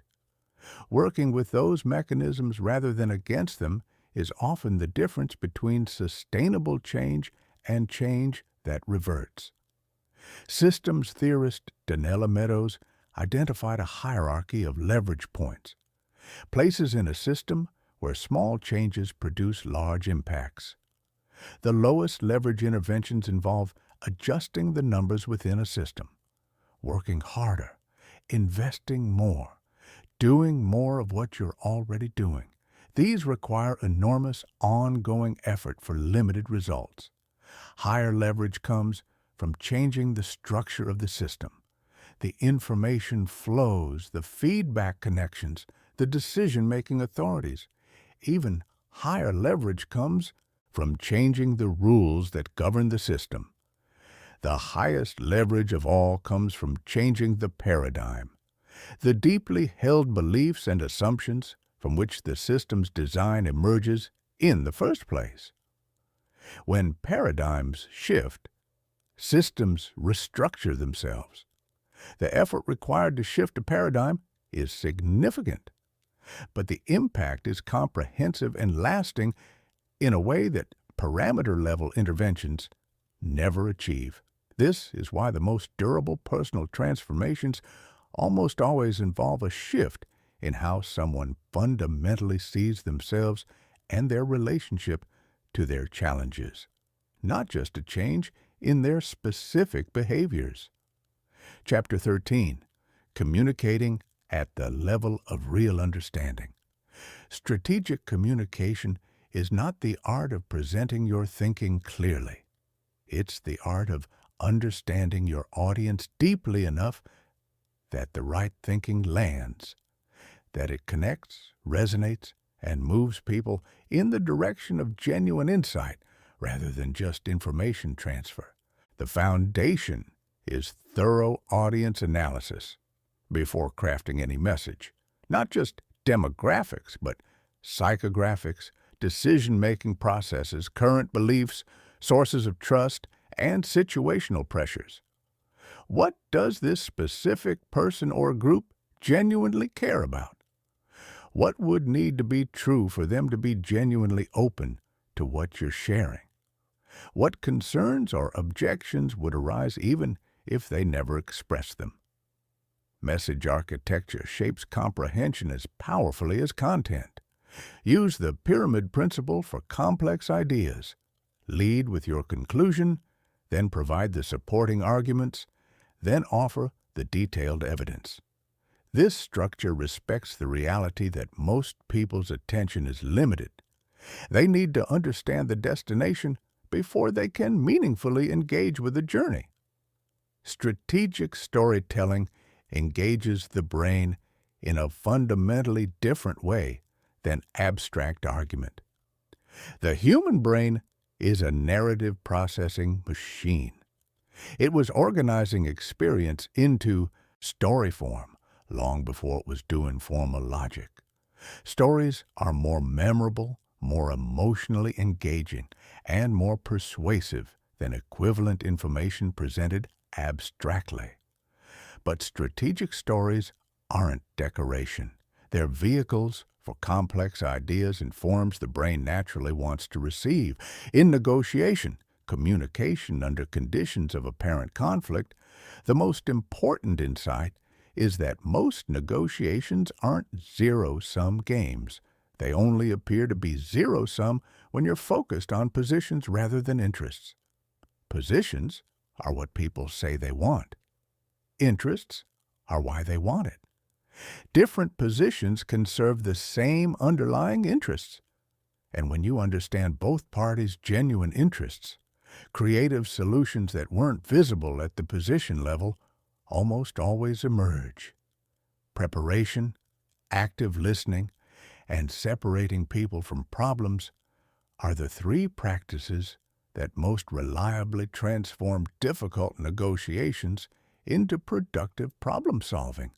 Active listening, genuinely understanding the other person's perspective rather than just waiting for your turn to respond, is perhaps the single highest leveraged negotiation skill available. It reveals the actual interests beneath stated positions and often dissolves apparent conflicts that turn out to be based on misunderstanding rather than genuine incompatibility. Chapter 14. Playing the Long Game. Strategic planning is not prediction.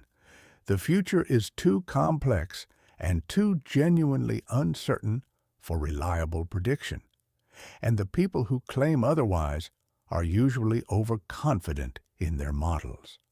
What strategic planning actually is: the development of robust approaches that will work across multiple possible futures, combined with the flexibility to adapt as conditions reveal themselves. Vision development begins not with goals, but with values, the things you care about deeply enough to pursue even when they're difficult, even when progress is slow, even when the path requires navigating genuine uncertainty. Clarity about your fundamental values provides a stable navigational foundation that allows consistent decision-making across novel situations. When you're clear about what ultimately matters to you, you don't need perfect information about every decision. You have a compass. Scenario planning bridges vision and action by forcing you to think through multiple plausible futures, rather than betting everything on one predicted outcome. Identify the key uncertainties that could significantly affect your strategic situation. Consider how each might evolve. Develop 3 or 4 distinct scenarios that combine these uncertainties in different ways, and identify what strategies would work well in each. Then identify the early signals that would suggest one scenario is becoming more likely, and monitor those signals actively. Strategic resource allocation requires the discipline to concentrate your best resources on your highest leverage opportunities rather than spreading effort evenly across everything that matters. The 80-20 principle, that a small fraction of activities generates the majority of meaningful results, holds with remarkable consistency across domains. The question isn't just, what should I do? It's what should I do that everything else depends on. Identifying and protecting that work is one of the most consequential strategic choices available. Risk management in long-term planning means preparing for potential failures without becoming paralyzed by them. Every strategy involves risk. The goal isn't risk elimination. It's taking intelligent risks while building in sufficient resilience to survive the inevitable failures and surprises. Maintain reserves. Develop contingency plans for the failure modes that could derail your entire approach. And build genuine flexibility into your strategy so that when conditions change, and they will, adaptation is possible without abandoning the core vision. Chapter 15, The Practice of Becoming. Everything in this journey comes down to one thing: not understanding, not knowledge, not even intention. Practice. The gap between people who understand strategic thinking and people who actually think strategically is entirely in the consistency of application. The principles in these pages are not secrets. They're not complicated. In many ways, once you encounter them, they feel obvious. And yet the vast majority of people who encounter them don't meaningfully change how they think, because they treat them as interesting ideas rather than as practices to be embodied. Your brain evolved for immediate survival in simple environments. Strategic thinking requires consistently overriding your brain's default patterns. And that override requires deliberate, repeated practice until new thinking patterns become genuinely habitual. This isn't a weekend project. It's a long game. And the people who play it consistently are the ones who gradually become the people that others describe as exceptional thinkers. Start with one principle, not all of them. One. The concept that feels most relevant to your current challenges, most applicable to where you actually are right now. Commit to applying it consistently for several weeks before adding the next layer, depth before breadth, genuine embodiment before theoretical comprehensiveness. Keep a decision journal. Record important decisions, the reasoning process you used, the principles you applied, and, critically, the outcomes. Review it regularly. Your patterns of thinking will reveal themselves over time in ways that in-the-moment awareness cannot capture. The journal makes your thinking visible to you, and visible thinking is improvable thinking. Create environmental support. Your environment shapes your thinking patterns more than most people realize. Surround yourself with people who think carefully and honestly. Build systems and routines that create space for deliberate reflection rather than constant reaction. Design your environment to make strategic thinking the path of least resistance rather than the effortful exception. Measure process, not just outcomes. Good strategic thinking improves your probability of good outcomes. It doesn't guarantee them. The world is genuinely uncertain, and even excellent thinking sometimes produces disappointing results. If you evaluate your thinking quality only by outcomes, you'll be led astray by luck in both directions. Evaluate whether you're consistently applying sound principles, whether you're seeking disconfirming evidence, whether you're maintaining temporal perspective under pressure, whether you're decomposing rather than reacting. These process measures are where the real feedback lives. The common obstacles are predictable. Perfectionism leads to analysis paralysis, the endless search for the perfect decision, preventing any decision at all. Counter it by setting explicit, good enough standards for different decision types and committing to act when you reach them. Emotional reactivity overrides strategic thinking precisely when the stakes are highest. Counter it with practiced regulation techniques and predetermined protocols for high-pressure moments. Social pressure causes people to abandon strategic approaches when others around them are operating differently. Counter it by being genuinely selective about whose thinking you allow to significantly influence your most important decisions. The ultimate destination isn't a technique or a framework or even a mindset. It's a way of being, a version of you for whom thinking clearly, seeing systems, anticipating consequences, managing your emotional state, and updating your beliefs based on evidence are simply how you operate. Not how you operate when you remember to, how you operate by default. That transformation doesn't happen all at once. It happens in the small moments. The decision where you pause instead of react. The belief you examine instead of defend. The problem you decompose instead of avoid. The pattern you recognize before it becomes obvious to everyone else. Each of those moments is a repetition. And repetitions, accumulated consistently over time, are what transform a skill into a nature. Your brain now has the tools.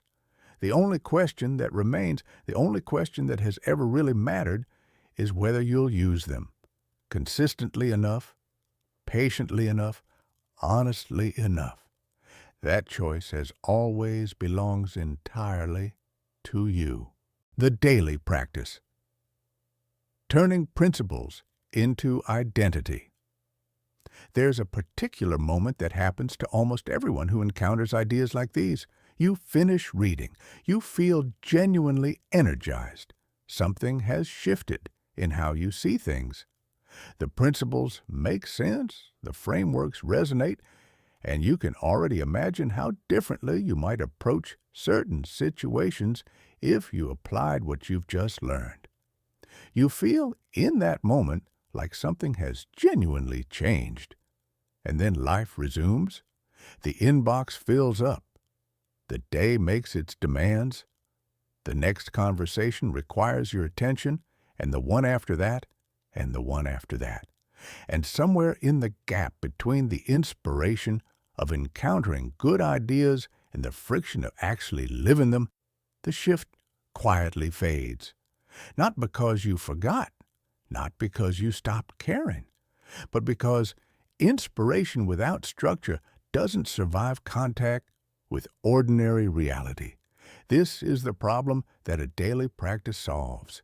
Not a complicated system, not an overwhelming commitment, a simple, sustainable set of deliberate moments woven into your existing day that keep strategic thinking alive as a genuine practice rather than an occasional aspiration.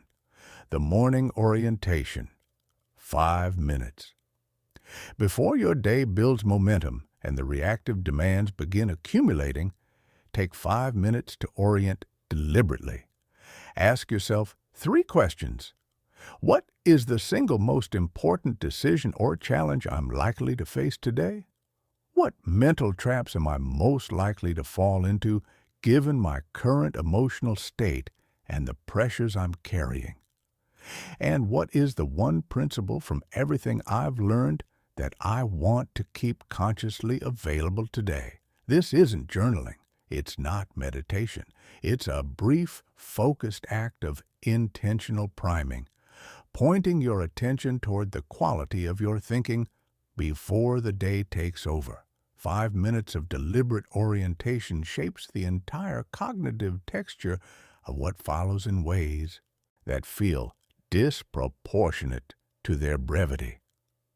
The decision pause throughout the day. Every time you're about to make a decision that carries any meaningful consequence, a response to a difficult message, a commitment of time or resources, a conversation that could go in multiple directions, build in a deliberate pause before acting. Not a long pause. Sometimes just 30 seconds. In that pause, ask, am I reacting or responding? Am I operating from autopilot or from genuine analysis? Is there information I'm currently filtering out because it's inconvenient for my existing view? This pause is the most important daily habit in the entire practice. It's the moment where autopilot either continues running or gets interrupted. And each interruption is a repetition, a small but real strengthening of the neural pathway that allows deliberate thinking to override reactive momentum. The evening review, 10 minutes at the end of each day before the day fully dissolves into tomorrow. Spend 10 minutes with your decision journal, not to analyze every choice exhaustively, but to capture the 2 or 3 moments that mattered most. What happened? What did you actually think and feel in those moments? What principle did you apply or wish you had applied? What would you do differently if you faced the same moment again? This evening review is where the real learning compounds, not in the reading of principles, but in the honest examination of how those principles met actual reality, and what the gap between them reveals about where your practice most needs to grow. Over weeks, this journal becomes something genuinely valuable, a map of your own thinking patterns, your characteristic blind spots, the situations that reliably trigger your autopilot, and the progress you're making in building new defaults. That map is irreplaceable. Nobody else can create it for you. The weekly recalibration, 20 minutes. Once a week, step fully back from the immediate and spend 20 minutes on the larger picture. Review your decision journal entries from the week. Identify any recurring patterns, situations where the same thinking trap appeared multiple times, principles you applied well and want to reinforce, areas where the gap between your intentions and your actual thinking was largest. Then ask the longer horizon question. Am I moving in the direction of the life I actually want to be living? Are my daily decisions compounding toward my genuine values and objectives, or am I drifting? This weekly recalibration prevents the common experience of arriving somewhere you never consciously chose, the destination that results from accumulated defaults rather than deliberate direction. The cumulative effect of these 4 practices, the morning orientation, the decision pause, the evening review, and the weekly recalibration, is not dramatic in any single day. That's the point, and also the power. Strategic thinking mastery is not built in epiphanies. It's built in the quiet accumulation of deliberate moments, each one small, each one a choice to think rather than react. Your brain is genuinely plastic. It reshapes itself around what you consistently practice. The person who practices strategic thinking daily for a year is not just someone who knows more. They are someone who has literally built different neural architecture, different default responses, different automatic patterns, different habitual ways of meeting complexity.